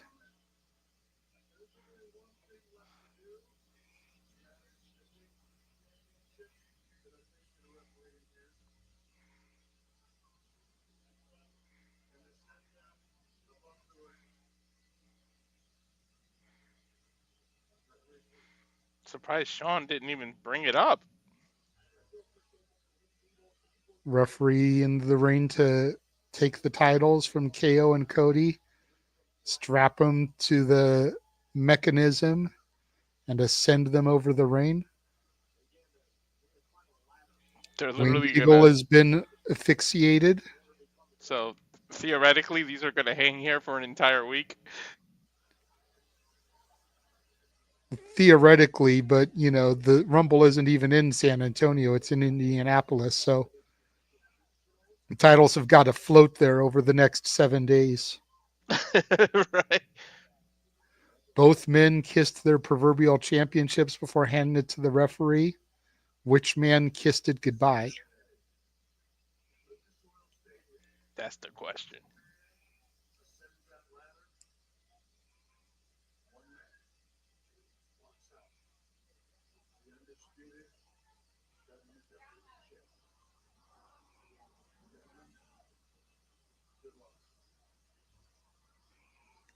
HBK wishing both men luck, extends his hand to KO. KO doesn't shake it, extends it to Cody. Cody shakes it. KO then blindsides Cody. And now he's attacking Shawn Michaels.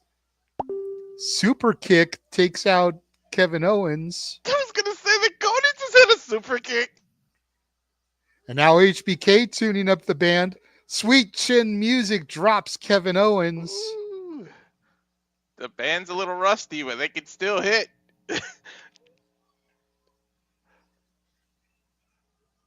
Come on, kick Cody too, just for the hell of it. No.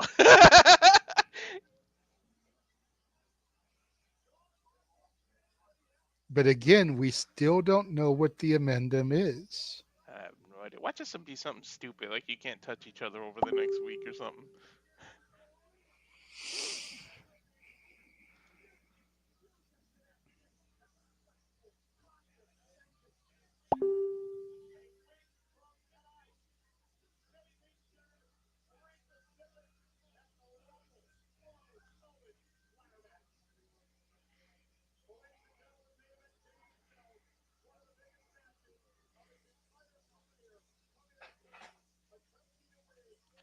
Wow, they're showing.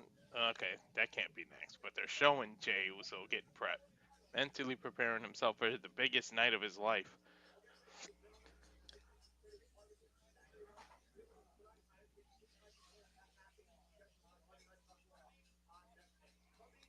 So, just as a little reference, because somebody shared it in the No DQ chat, apparently KO's t shirt is a reference to one that Terry Funk wore once upon a time that said Dusty sucks eggs. Ah, Terry Funk, of course, being a Texas native from Amarillo, Texas. We saw Dory Funk Jr. in the crowd when they were introducing the legends there. Hacksaw Jim Duggan, Ted DiBiase. So a little Terry Funk reference there. dude, I love how they're doing this tail of the tape between these two.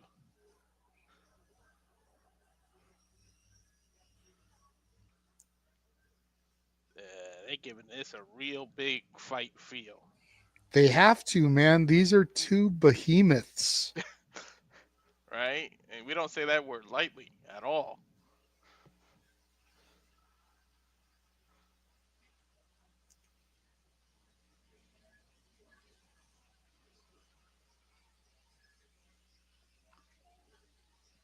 I want to see Jacob do that pop up Samoan drop to someone of Braun's size.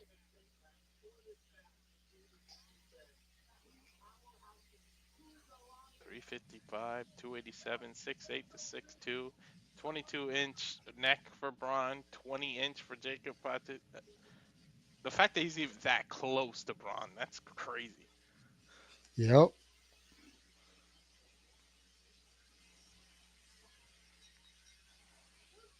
The one thing that I feel Jacob Fatu has in his favor, because we just saw on that tail of the tape, he gives up the height, gives up the weight, even gives up the muscles and his bicep and everything. But the one thing I think Jacob has in his favor is his youth. He's younger than Braun. Despite some of the big matches he's had and some of the arenas he's had them in, he's less banged up, bruised, and beaten than Braun Strowman is. And that's the one thing that's going to seriously play into his advantage here in this matchup.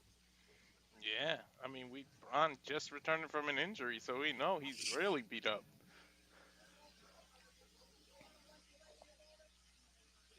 I mean, when your knees go, you're a wrestler. That's pretty much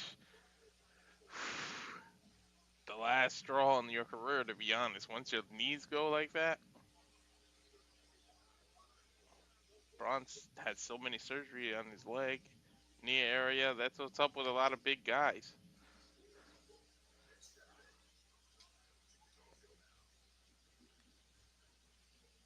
All that weight, even though it's muscle, all that weight in your legs every day, jumping around on a mat and everything, man, that it affects you.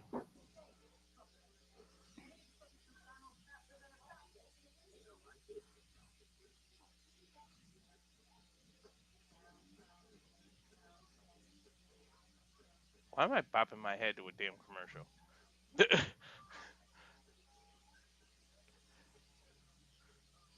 Someone is saying on social media, could you imagine if KO is able to pull HBK out of retirement for Mania? Kevin Owens may just have the best Mania resume out of anybody because he will have had Austin and Michaels. Wow. Icons for generations. Two of them, too. Shit. You might as well start a streak, right? Pull Undertaker out of retirement. You gotta face him. He's like the unretirement guy.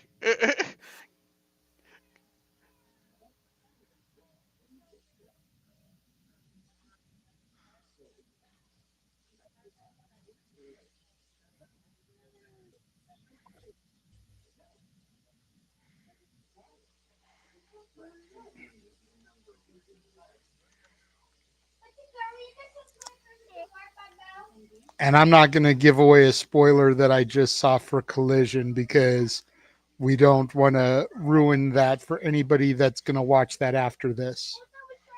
Mm-hmm. One of my, because I got multiple screens, they're saying hi to us because I could see them on Twitch right now. Nice.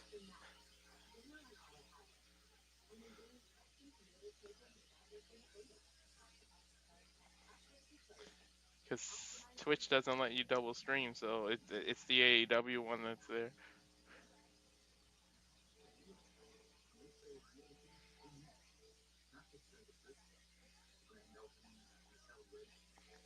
I don't know.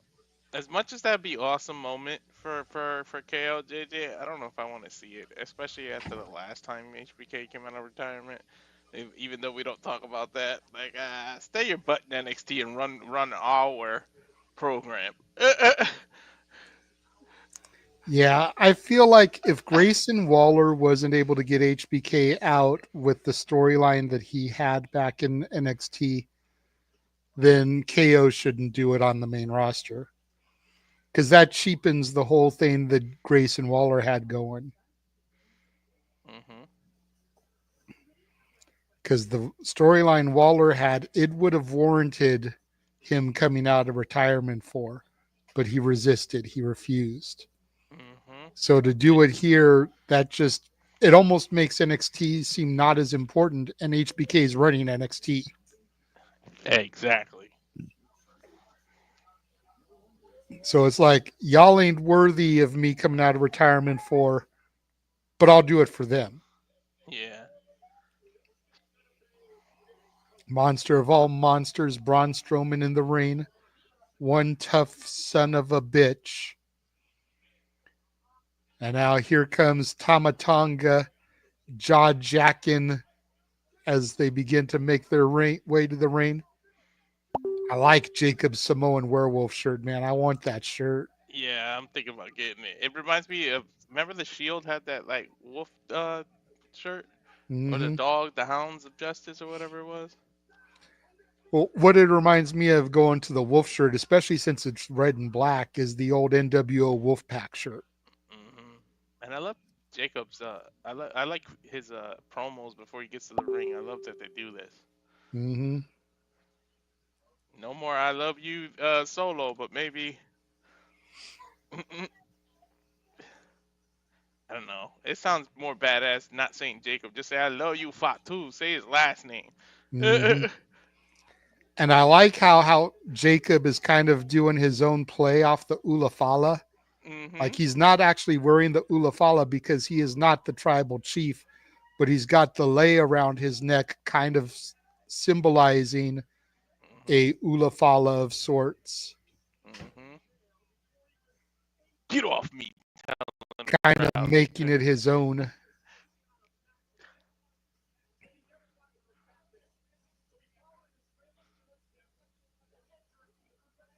Dude, I said it about Braun Breaker earlier, but this dude has superstar written all over him too, man. Yeah, Mark my word, this dude might be within the next 2-3 years. He might be champ. I agree with that. Mhm. I definitely would say within the next 5, just to be Yeah. Yeah. give me a little bit of time because there's still a lot of big players in the company. Mhm. But I could definitely see the next 2 or 3. He won't be this year, No. but by Mania next year, quite possibly. Mhm.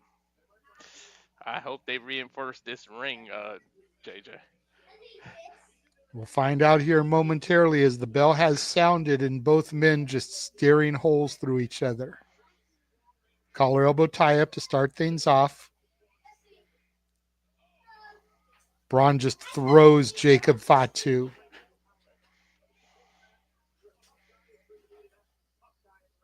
Braun bounces off the rope, shoulder tackle, takes down the Samoan werewolf. Jacob off to a rough start here as Braun now is choking Jacob, referee breaking it. And Jacob with an open palm slap to Braun Strowman. Goes for a charge in, ducks the clothesline, but catches a back elbow to Strowman, knocking Fatu down. Strowman charges at him, clotheslines him over the top rope. Again, if this was the Rumble, Jacob Fatu would have been eliminated. I love when that you're referencing that because it's just a week away. That's why I'm doing it. Because, I mean, both these men will probably be in the Rumble, and this could very much factor into things. Tope Suicida through the ropes from Jacob Fatu, knocks Braun down. They showing the replay of it. Look how he cleared that rope. Yep. As we go to commercial, fuck television. Oh, definitely in the middle of a But thing. yeah, that's the reason I'm doing it, man. With the Rumble a week away, gotta remind people. Believe Second it or pay. not, Walter, there are probably fans watching us right now who've just gotten into wrestling and maybe have never seen a Rumble before. That's true. So it's good to have that information for them now so that when they get to the Rumble next week, they are already prepared for that stuff. True. It's really true. Both feet must touch the floor. God damn it! Now I'm getting a Taco Bell commercial. I'm hungry, dude. Right? I just had that too. Now I'm a TurboTax one.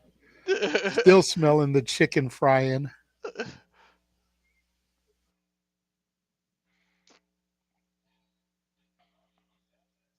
I just got the TurboTax one. Had to ask how much longer it was going to take for the dinner to be done because it smells so good. Oh, during when we Sounds read the trailer. sounds like it'll be done before the Saturday night's main event is, so I'll probably be able to eat during our 1 hour break here. Nice. Yeah, and I'll be think about it. fully fueled when we start the shenanigans at 11 o'clock Eastern, 8 Pacific, as we fantasy draft our very own Royal Rumble matchup. We have 8 confirmed participants this week, including the Saturday Shenanigans debut of Shadow Batash. She will be coming out of the comments section in the chat room and onto your screens It's to great help for us us. draft our men's and women's Royal Rumble. It's great, and it stinks a little too, because that means we're losing a potential super chance from her. But it's great to have her in the front of the camera. Exactly. So, just so you guys know, the way this is going to work with our draft, and I'll go over it again when we get to the show. We're going to go around the room with the 8 people that I know about. And if we get more before the show starts, then we get more. But we're going to go around the room until we have drafted 30 men into the men's and women's Rumble. We're doing 2 Rumbles, one at the top of the show and one just before the shills. In between the two, we'll do some normal shenanigans topics. Once we have our 30 names, I'm going to input them in the order they were drafted onto a wheel, just like the ones I use for karaoke once a month. I'll give the wheel a spin, and whoever it lands on will be declared the winner of the 2025 Saturday Shenanigans Royal Rumble. Only active Raw, SmackDown, and NXT talent are able to be drafted. So nobody on the injured list like Bronson Reed or AJ Styles, no TNA talent, no legends, etc. Because of what aired yesterday on SmackDown, now that it is known that Charlotte Flair will be returning at the Rumble, she can be entered into our Fantasy Rumble match. However, people like Becky Lynch, Jordan Grace, Jade Cargill, Alexa Bliss that are rumored but have yet to appear on television or declare are ineligible. We'll be drafting as Team Saturday Shenanigans, not as individuals. We're not doing 8 individual Rumbles. So that is how we're going to do it. And then before we get started, we'll spin the wheel to see what the draft order is going to be. Who's going to draft first, second, third, fourth, fifth, sixth, seventh, and eighth. As we are back, both men throwing forearms in the ring. Center of the ring, Braun Strowman takes Jacob down to his knee, and then a big boot turns Jacob Fatu inside out. And I promise I won't bring my Latino heat to find a way to rig and steal somebody's number on the wheel. Eddie No, Guerrero because style. I'm going to be doing the wheel spins, and I don't have numbers. It's everyone's name, so we'll just spin it 8 times. No, I know. I just wanted to throw that out because of Eddie. I love that. I love that old school stuff when Eddie stole Yeah. Ric Flair's number. What we might do just to fill in the gaps is if somebody watching wants to pick somebody to enter the Rumble, send it with a super chat. Doesn't matter how much you're super chatting. It can be as minimal as $2 or as much as you want to super chat. But if you send a super chat with somebody's name, that person's name, as long as they are an active Raw, SmackDown, or NXT talent, will be added to the Rumble to help us get to our 30. Nice. Strowman Express around the ring sends Jacob Fatu over the announce table and into the LED guardrail there at ringside. Strowman going around the ring again for another Strowman Express. But Jacob Fatu catches him and Samoan drops him onto the table. Super chat only, Lee. Just because it's too hard for everybody to try to be checking their PayPals to see if somebody gets sent in, the super chats pop right up here in the stream room and we can see them easier.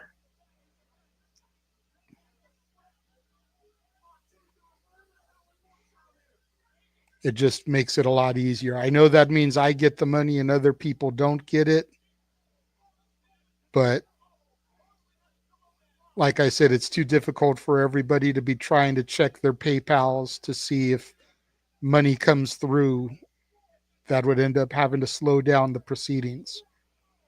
And we want to try and get our rumbles done as quick as possible so we can get to other typical shenanigans topics.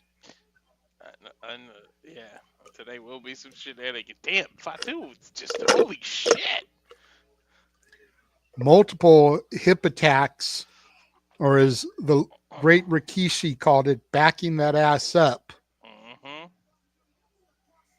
I think that might be the seventh one right there. Jesus.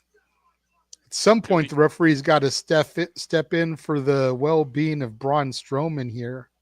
Dude, Braun's got snot hang Oh, coming out. there he is, referee getting right in the middle of him, preventing him from doing it again. But Jacob Fatu doesn't like it, puts his hands on the referee, throws him outside the ring. This could call for that disqualification we were talking about earlier, allowing Braun Strowman to get the victory while keeping Jacob Fatu still strong. Two more from Fatu while the referee's outside the ring. There goes the bell. That's Referee has called for the bell, waiting for the official announcement from Lillian, but I believe this is now a disqualification thanks to Jacob Fatu putting his hands on the official. Which it not only cost him the match, it's going to cost him his wallet, because every time you put your hands on your official, they fine you. Lillian is scared to make the announcement as Jacob Fatu goes over and grabs a steel chair from the timekeeper's area and chucks it into the ring. Yeah, he almost tossed it all the way over the rope, right. the other side.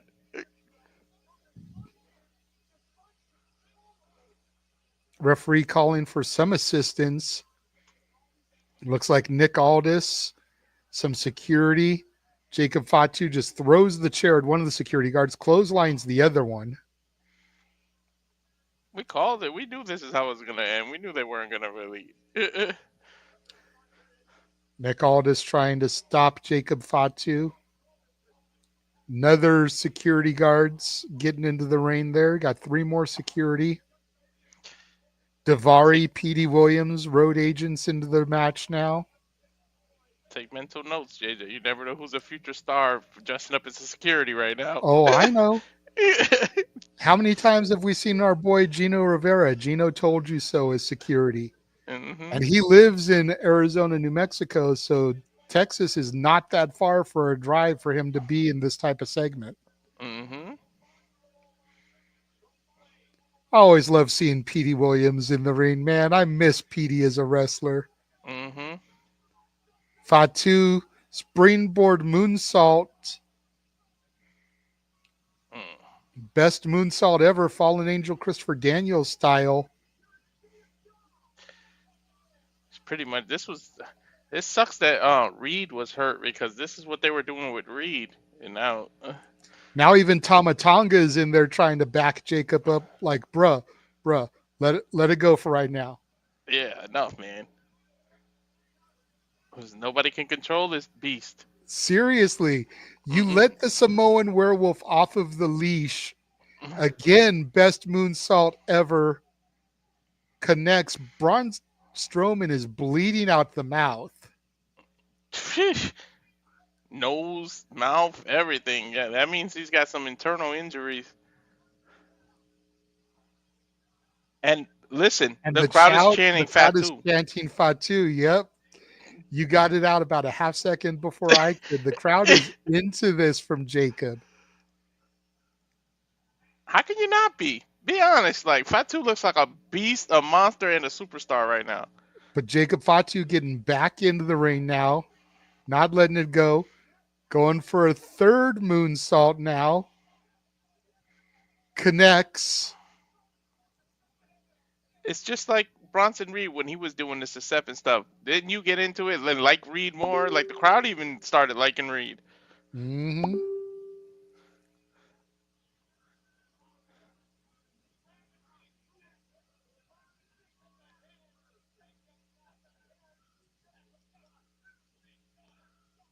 Tama Tonga finally getting Jacob out of the ring, up the ramp,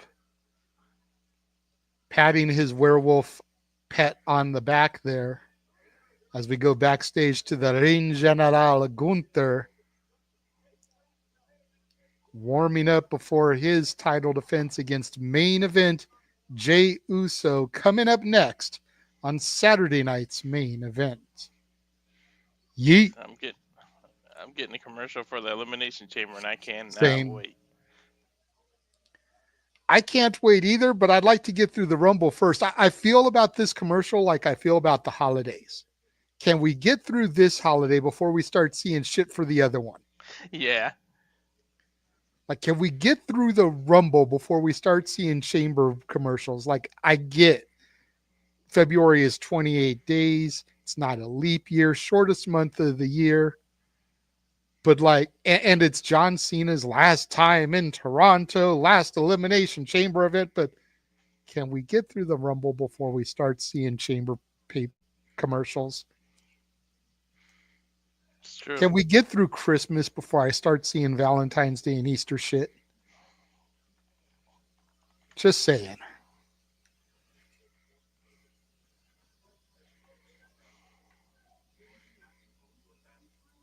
Well, we got about a half hour left in Saturday night's main event. All that's probably going to be left is the Gunther Jey Uso match. What are you guys thinking of the show so far? Let us know. We'll bring some of your comments up on the screen. All in all, I think this has been a fantastic show, despite the fact of the predictability, despite the 4-match card. I think everything has flowed well. There hasn't been a lot of wasted time, wasted motion. Everything has flowed very well.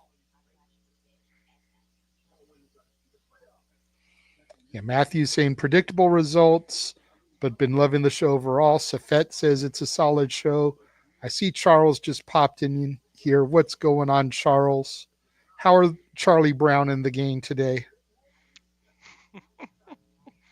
Well, you get that, right? Because Charles Schultz created the Peanuts characters. So. I get it. That's why I said, that's why I laughed. Daniel says both AEW and WWE are putting on good shows tonight. That's good. No spoilers, of course, but I look forward to seeing what Collision brought us. You know, like I said, I already know one spoiler because I've been going back and forth to socials, you know, kind of checking on the tweets that I've put out there, the messages I've sent to people regarding shenanigans tonight, trying to get a full panel, trying to bring some people in. We may have a ninth, the ninth being Keen A-Train, who's been on the show a couple of times. He said he may or may not have some last-minute plans. So if that doesn't happen, then he'll probably show up. I kind of got to him late today, so I can't be too mad if he's got something else over this. So shit happens. You know, maybe I should have messaged him sooner. The one I will say I'm a little bit bummed about is I did reach out to another YouTuber who I follow and I watch. I won't say religiously, but pretty regularly. Just Alex from Just Alex's World.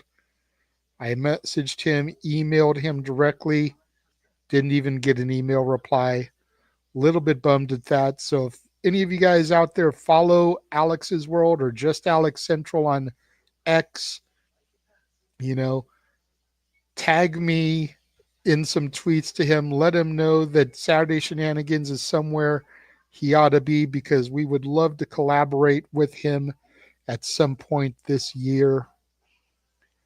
And we are back. Nice aerial view of San Antonio there. San Antonio has hosted 4 Royal Rumbles, 38 Saturday night's main events, and of course is the hometown of the Hall of Famer Shawn Michaels. 97, 07, 17, and 2023 Rumbles, all from San Antonio. Taking a look at the brain busters there. There is Arn Anderson and Tully Blanchard in the crowd. That's what's up. Tully Blanchard, of course, helping make waves currently as his daughter has returned to TNA Wrestling.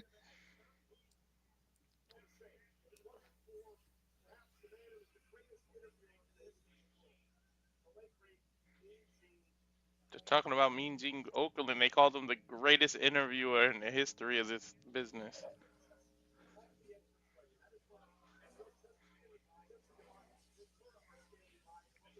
Talking about the platform just to the side of the entranceway, a Saturday night's main event where Mean Gene made his home, which is where Joe Tessitore and Jesse Ventura currently are. Nice Oh, they shout out to moved. the Hall of Famer Mean Gene Okerlund.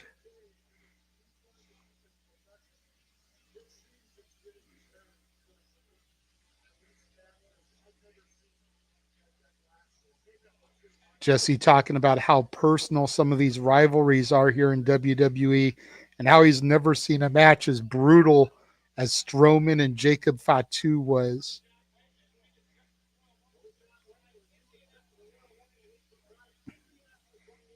There we go. Hype up the Rumble, baby. Yep.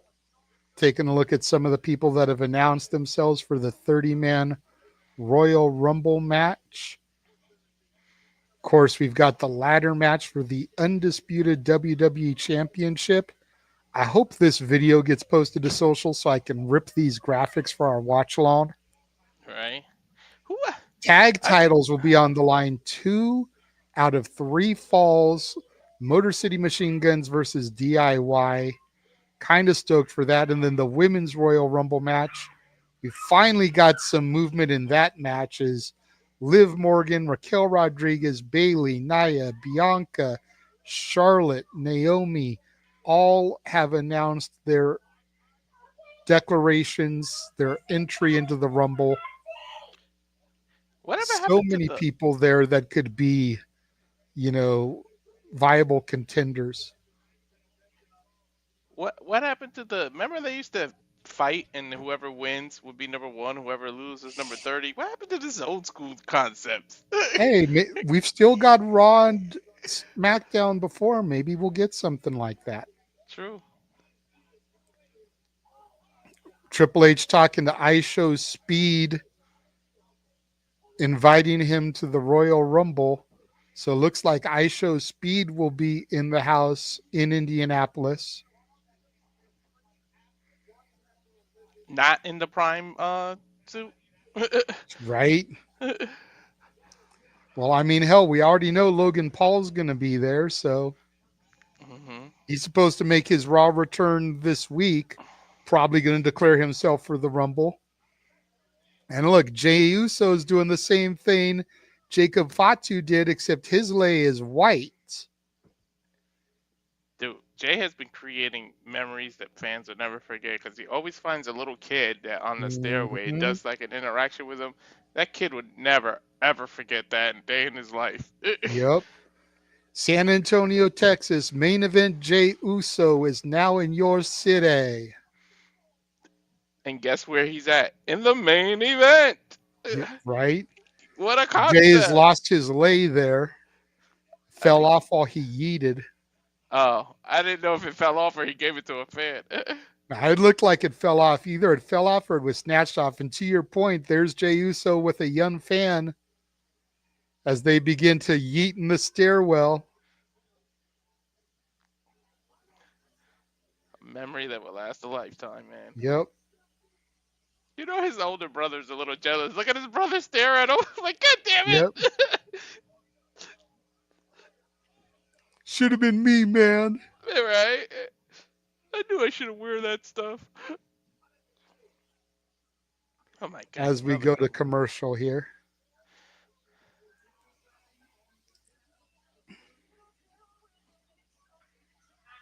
I'd rather it be during the entrance instead of during the match, though, like you say.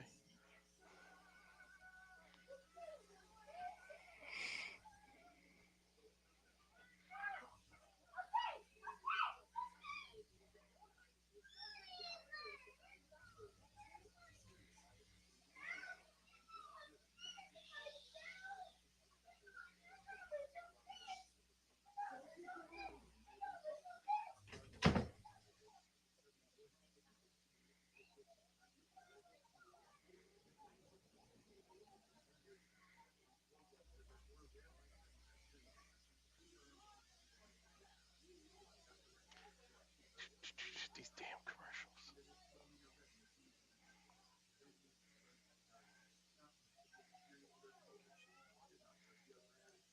So not that they'll actually do it, but I don't. I think I might go crazy if it's a yeetful ending and this dude has the title. Like I said, I doubt they'll do it, but holy shit. I kind of like a piece of me wants to see how the crowd would react if they do it because it might be one of the biggest pops we've heard in years. True.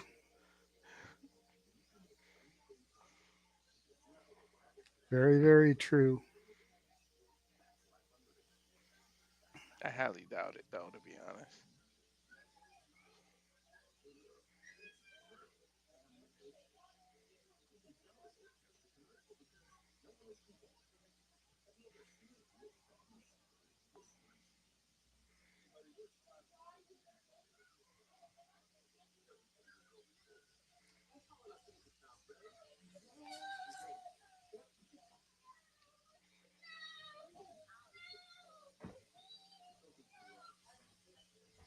Here we go with more foods. Now I'm getting a 3 for Me chili commercial. What the? I'm getting a Disney cruise commercial, which that's something I've always wanted to do. I'm a huge Disney fanatic. Been to Disneyland more times than I can count, but I've never been on a Disney cruise.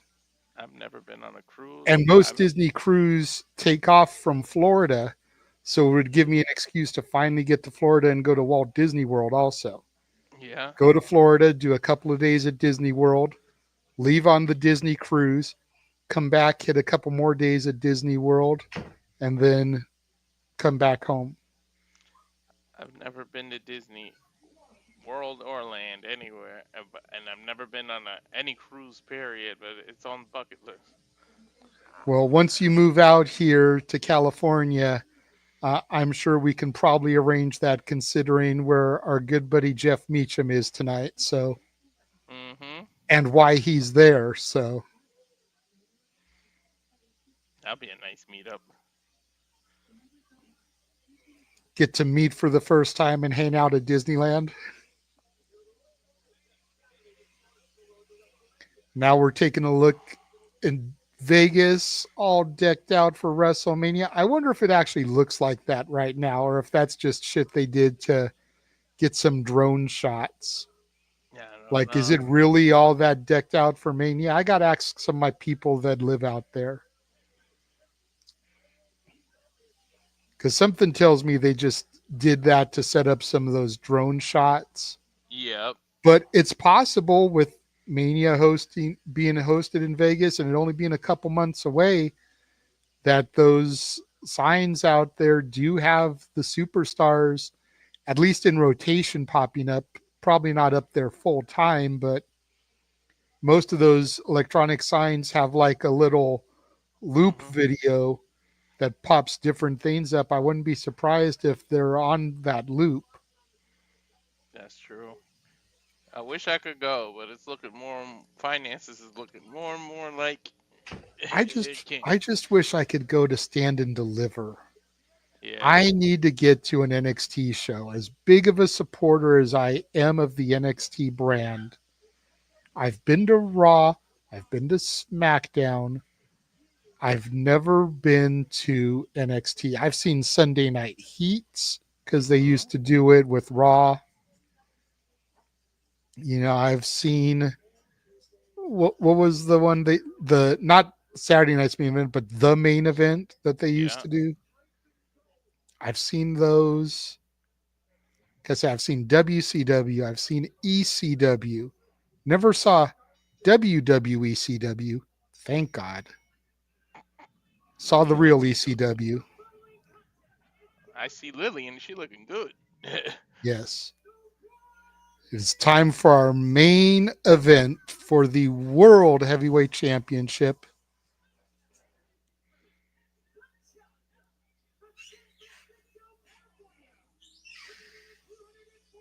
Yeah. Once I move to Cali and NXT comes there, we got to go together. Main event Jay Uso, the challenger, San Francisco, California, 242 pounds. and his opponent, the current reigning and defending World Heavyweight Champion, the Ring General Gunther. Minus Ludwig. That's the one thing I love about Gunther, and I will never take away from him as a heel champion. He does shit on his own. He That's true. doesn't need Kaiser out there to secure his victories the way Roman needed the bloodline. Gunther is a good enough champion that he gets shit done on his own. Bell Reigns and Gunther with a huge boot taking Jey Uso down right out the gate. Right off It the just bat. goes to Gunther's mantra of how the mat is sacred. You can't say things like the mat is sacred and then cheat and be underhanded and have all your cronies do the work for you. They need more heels to be like that. To like, you could be the leader of a faction, but it's almost like, fellas, let me show you how it's done. Like, Exactly. yeah, Gunther swings blindly trying to chop Jey Uso. Jey ducks, gets some mounted punches on Gunther in the corner. Gunther reverses it though, setting Jey Uso up on the top, chops him off, and Jey Uso crashes down to the floor. I guess you could say Jey Uso went crashing down and it hurts him inside.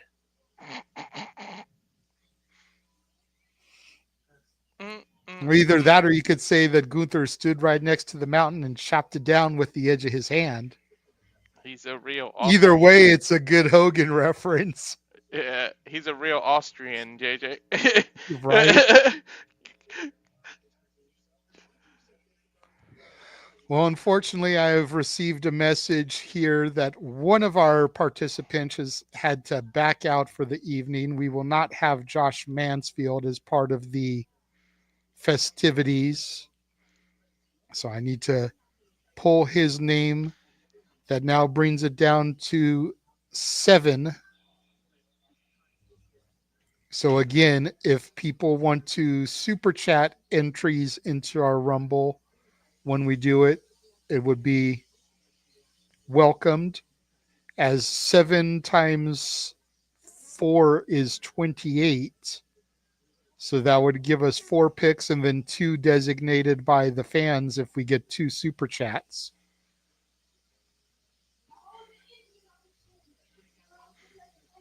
I can't wait. I cannot wait to see when who's gonna win ours Royal Rumble.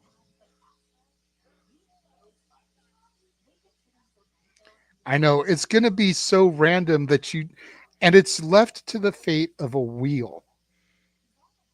Like, this is the type of situation where if we were doing it in the Attitude Era, Taka Michinoku could win our Royal Rumble.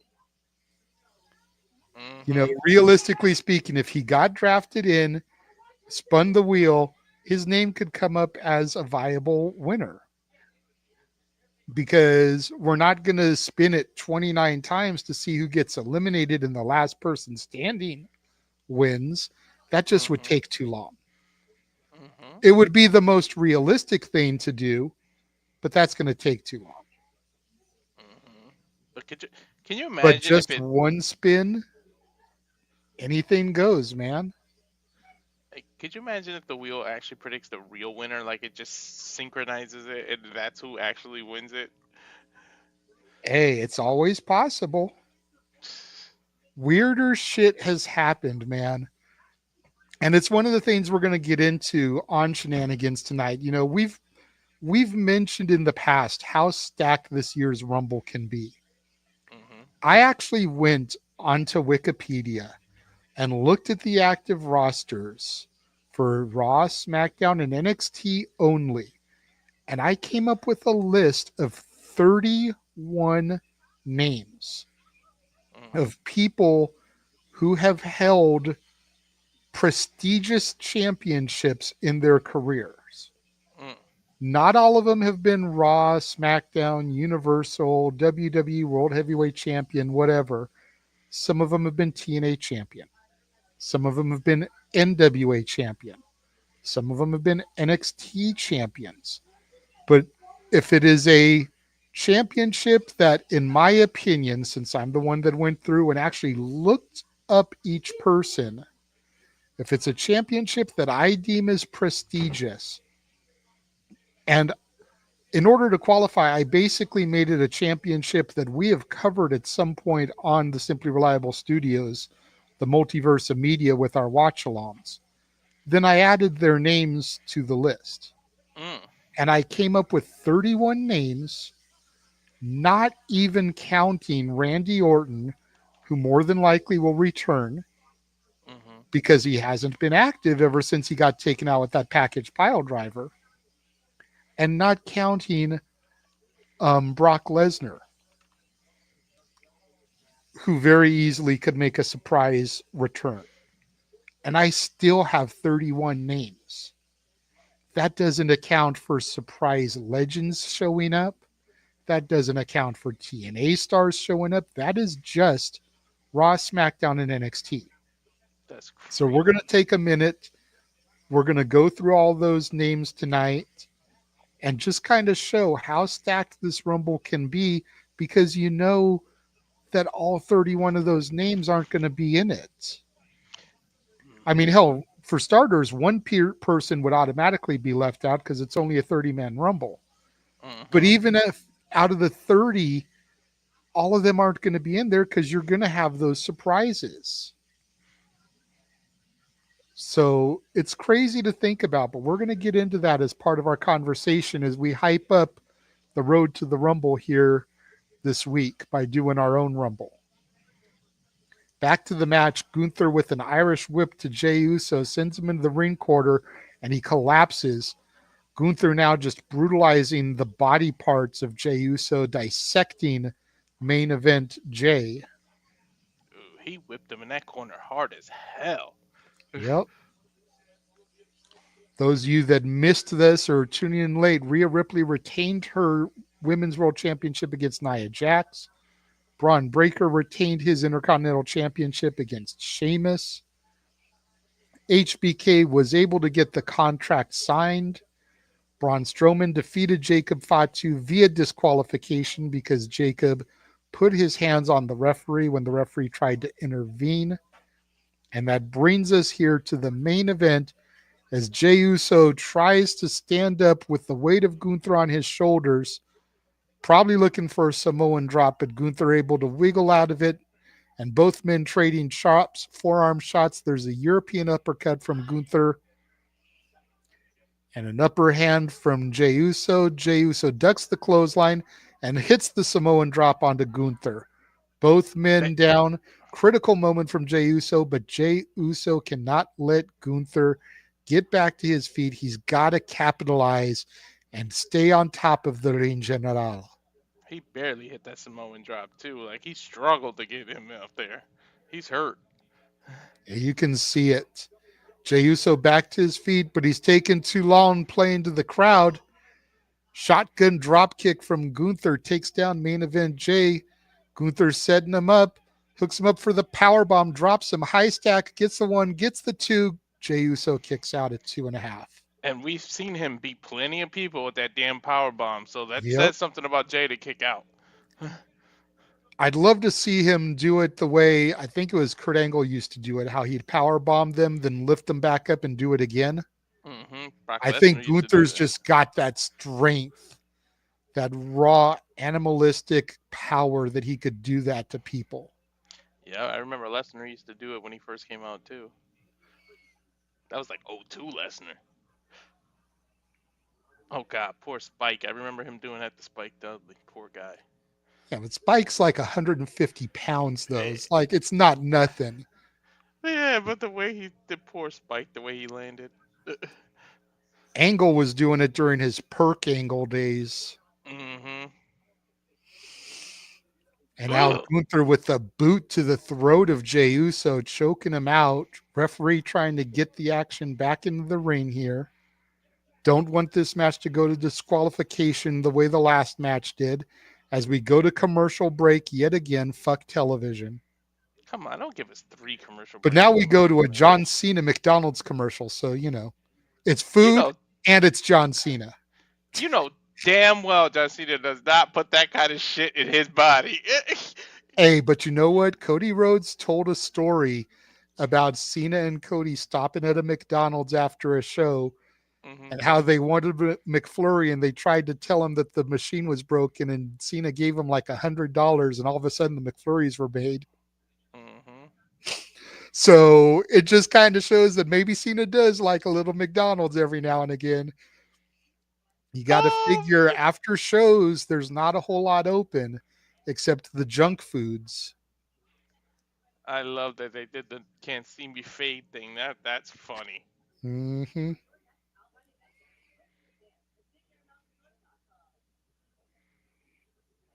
I love how Cena plays into that because at first it bothered him the whole "you can't see me" and everything. Now he loves this shit.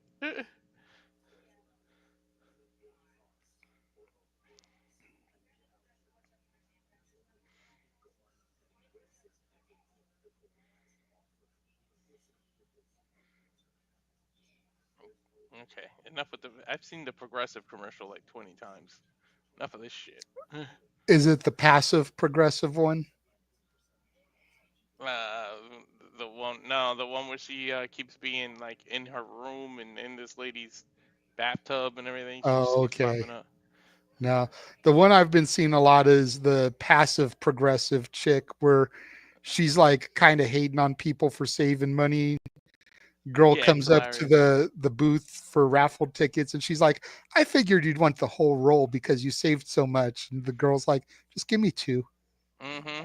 I've seen that when she was like, "Oh, maybe your son would get the goal now." Yeah, Yeah, I've seen that one way too many times. yeah. That was actually pretty funny though. It was the first couple times. Now I'm kind of tired of seeing it. Mm-hmm.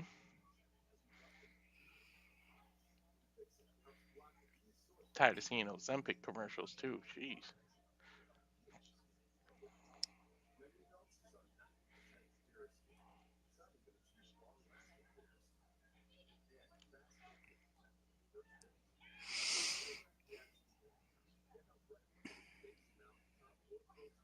Well, ladies and gentlemen, we hope you've enjoyed our Saturday night's main event coverage. We thank everybody for joining us for it as we've only got about 5 or so minutes left once we come back here. If you haven't been watching us and you've been watching the AEW coverage from the Simple Man Noah Foster and the He Man James Hebert, we thank you as well as watching both broadcasts. Get us views, get us some attention on YouTube, gets clicks and all that good junk. I definitely am seeing a drastic difference as according to my channel, 47 people have viewed Saturday night's main event coverage and only 17 have been watching the Collision Homecoming coverage. Mm. So definitely goes to show where people want to tune in. Don't know what the numbers are across the other brands as guys like Noah are definitely a lot bigger AEW guys than they are WWE guys. So maybe that would reflect on his channel, more people watching the AEW coverage. But regardless, that's close to 60, 70 people that have been watching just on my channel alone tonight. So thank you guys for tuning in and everything. Mm-hmm. We are back here now live. Jey Uso going to the corner, going for the hip attack, shades of his daddy. Not quite the same after seeing Jacob Fatu do it 10, 12 times on the Braun Strowman in the last match, by the way. But, you know, it's a signature maneuver of Jey Uso, so you can't be too mad. I would have maybe spread the matches out a little bit more so that it wasn't back to back like that. But that's just me. Jay trying to go up to the top rope for the Uso splash. Gunther back to his feet, cuts him off at the pass. Gunther climbing up the ropes here. He's got evil intentions for Jay, probably looking for an avalanche vertical suplex. Jey Uso blocking it to the best of his ability. Couple of gut punches there from Jay. Slides underneath him, has him hooked, looking for a power bomb onto Gunther. Will he get it? Oof! He does connect with it. Slight running power bomb, hooks the leg. 1, 2, Gunther kicks out. What would have been the irony in that to beat Gunther with the power bomb, Jay? Right? Look at it again here. Can't really call it a running power bomb because Gunther's got the weight advantage, but definitely staggered out of the corner there a few steps before finally executing the power bomb onto the ring general. Both men down, and this is not good for Jey Uso because he's giving Gunther too much time to recover. Granted, Jay's been beaten and brutalized this entire matchup, but giving Gunther this opportunity to get his breath allows Gunther to get the kick to the midsection, go for a powerbomb. Jay counters it into a Hurricane Rana. Spear from main event Jey Uso. Shades of Roman Reigns. Hooks the leg. Gets a 2 count. I think it's going to take way more than just one spear to beat Gunther.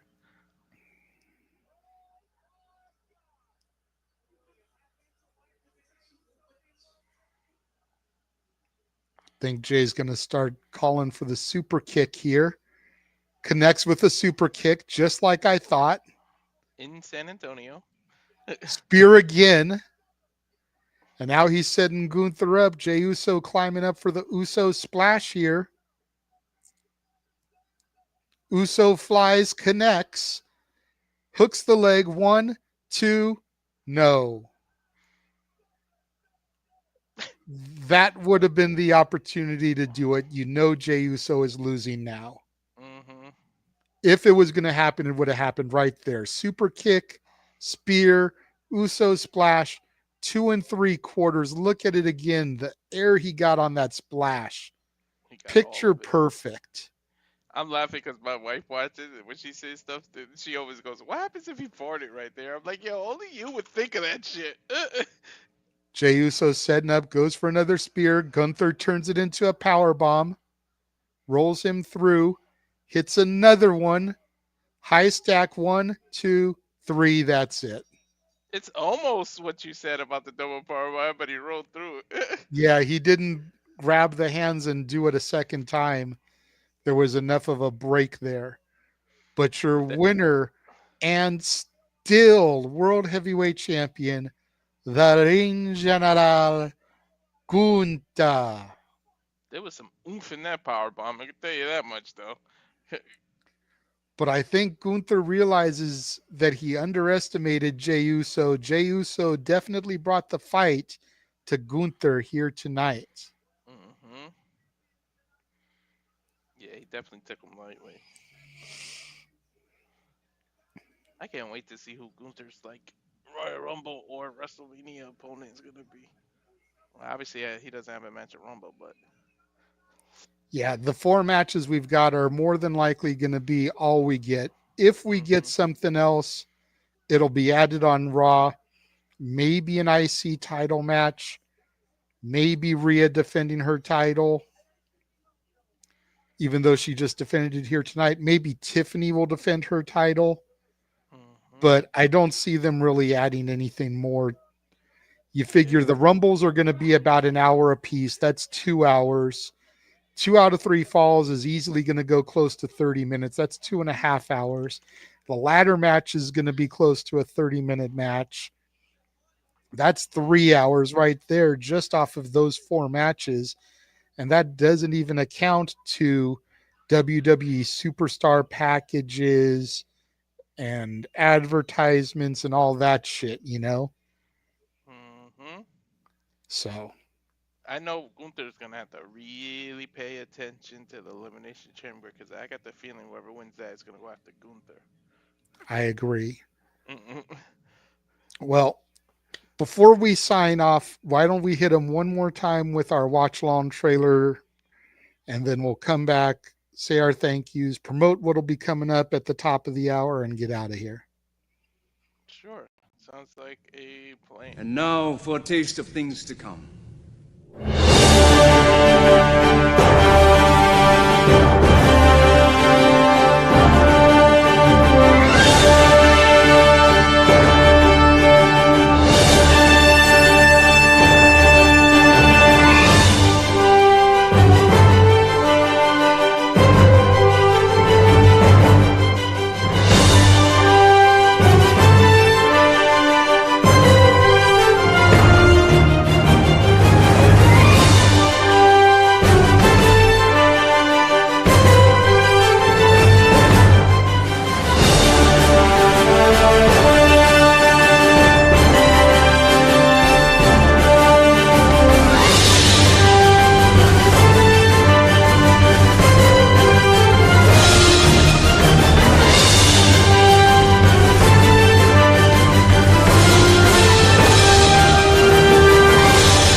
And we are back. Of course, Simply Reliable Studios is about all the wrestling, all the wrestling, all the wrestling, all the wrestling, all the wrestling, all the wrestling, all the professional wrestling and combat sports and contact sports and just about anything you can think of. Pretty Because much. at least somebody in the studios has a passion for it. And they wish to share that passion with you, the viewers. Just like Statboy Mike will be doing tomorrow as he covers the NFC and AFC championship games, find out which teams are heading to the Super Bowl. But before all that, coming up at the top of the hour, Saturday Shenanigans, 11 Eastern, 8 Pacific.